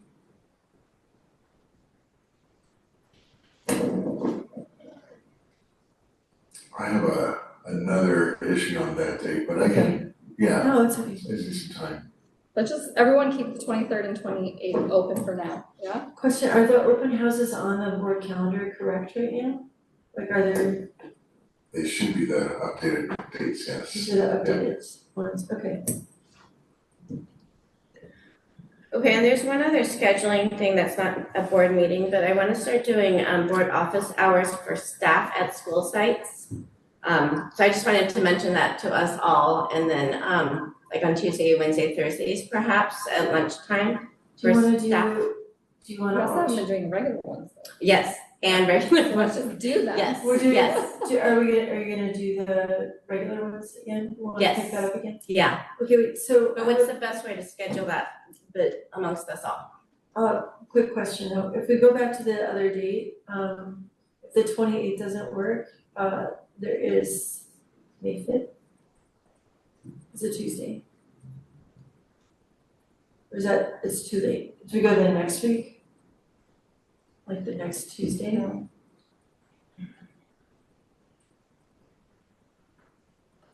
I don't know, is our normal meeting, is it on the 14th or not? I don't know.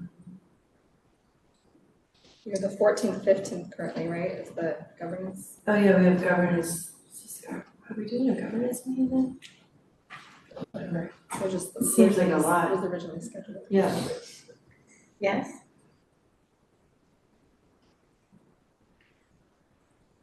This whole year is like. It's all kinda over the crazy. place. So, I mean, Is that the only May meeting? The 14th and 15th? yeah. No, wait, is it 28th? Yeah, we have. It's the only one. So what happens if we move the April 30th one to April 7th, or May 7th? Open house at Bishop. That's why I was saying the 5th, or. If it's, I'm going to matter or not. Because the word president is attached to bishop in some way. She would like to say that. Is the 5th open? It's Yeah. fine for me, it's, is that okay? If we do it on the 5th, I don't think I'd make it at 6, can it be a little bit later, like 6:30? I mean, we're already like throwing off the regular schedule, Yeah, right? everything's But there's all really a good regular back. schedule. Because I work in Fremont. Thanks everybody, it's. Yeah. Well, you know what we could do is we could open the meeting at 6 and maybe we could have the student reports and then go into closed session or something like that. Like, and you would just miss the student reports, but you'd still be here for closed session. You could watch recording. Yeah, you can watch it later. So I could come and pay? Yeah. Is that okay? Yeah. Okay, That's great. so May 5th? Yeah, we're, Okay. okay, let's. What was the date? May 5, Cinco de Mayo. Okay, so we're canceling the meeting. We're canceling the meeting on the 3rd of April, and we're moving it to May 5th. You'll be back by then? Oh, yeah. The 30th of April. We're canceling that, right? Because It's being moved to May 5th. Okay. correct? Okay, great. And so for the board office hours for both community and for staff, we can just send out that by email. I just wanted to inform you of the two different types of office hours, but we can do signups by email if that's all right with everyone. Perfect. Okay. And then just related to that, we can talk about it later, but I was actually thinking about it, you said something earlier, Bridget, made me think about it. Bridget and I don't know if COVID messed it up or something, but she had one time done this like spinning wheel at the middle school for, I think it was maybe one of your speeches or something. But then Bridget and I were gonna like go, we're like, let's just go and do that like once a year at the schools. And then we didn't. So something you said earlier today made me think about it. So just maybe at our next governance meeting, we can kind of talk about, right, what are opportunities for us to like chat with students? Okay. Yeah. Right, in kind of casual settings. It's a orange and black wheel and you spin it, and if they get orange, we would give them an orange. And if they got black, they got to pick a different prize. But there was they had to answer a question and we recorded them, and it was like, hey, tell us one of your hopes and dreams or tell us something you learned. And that helped us write our promotion. Yeah, and we wouldn't have to record it, but just like a fun way to like interact with the kids and hear good. But it was interesting, we kept it, it was like, oh, their hopes and dreams, like some kids were like, you know, they told us what they wanted to be when they grew up. Or they told us like, you know, just something silly, but it was like, it was a way to kind of connect with the kids. We could ask them things about school. Yeah. Yeah. So, yeah, governance topic. Awesome. Okay, so I think we've done with this discussion item. Agenda item 14, future meetings and adjournment. If there's no objection, the meeting is adjourned at 9:48 p.m. The next meeting is Thursday, March 12th, 2026. Sorry, there's one thing I wanted to mention because we're not gonna have another time. There's a nutrition bridge, right, happening Yes. soon? Yeah. Okay, Friday the 13th, Friday the 13th. Okay, so we're gonna have food pickup again. next week. Sorry, that is not related, but we're not gonna have another meeting. All right, great. The meeting is adjourned, 9:48. Thank you. Thank you, good night. What's a big deal, these nutrition bridges?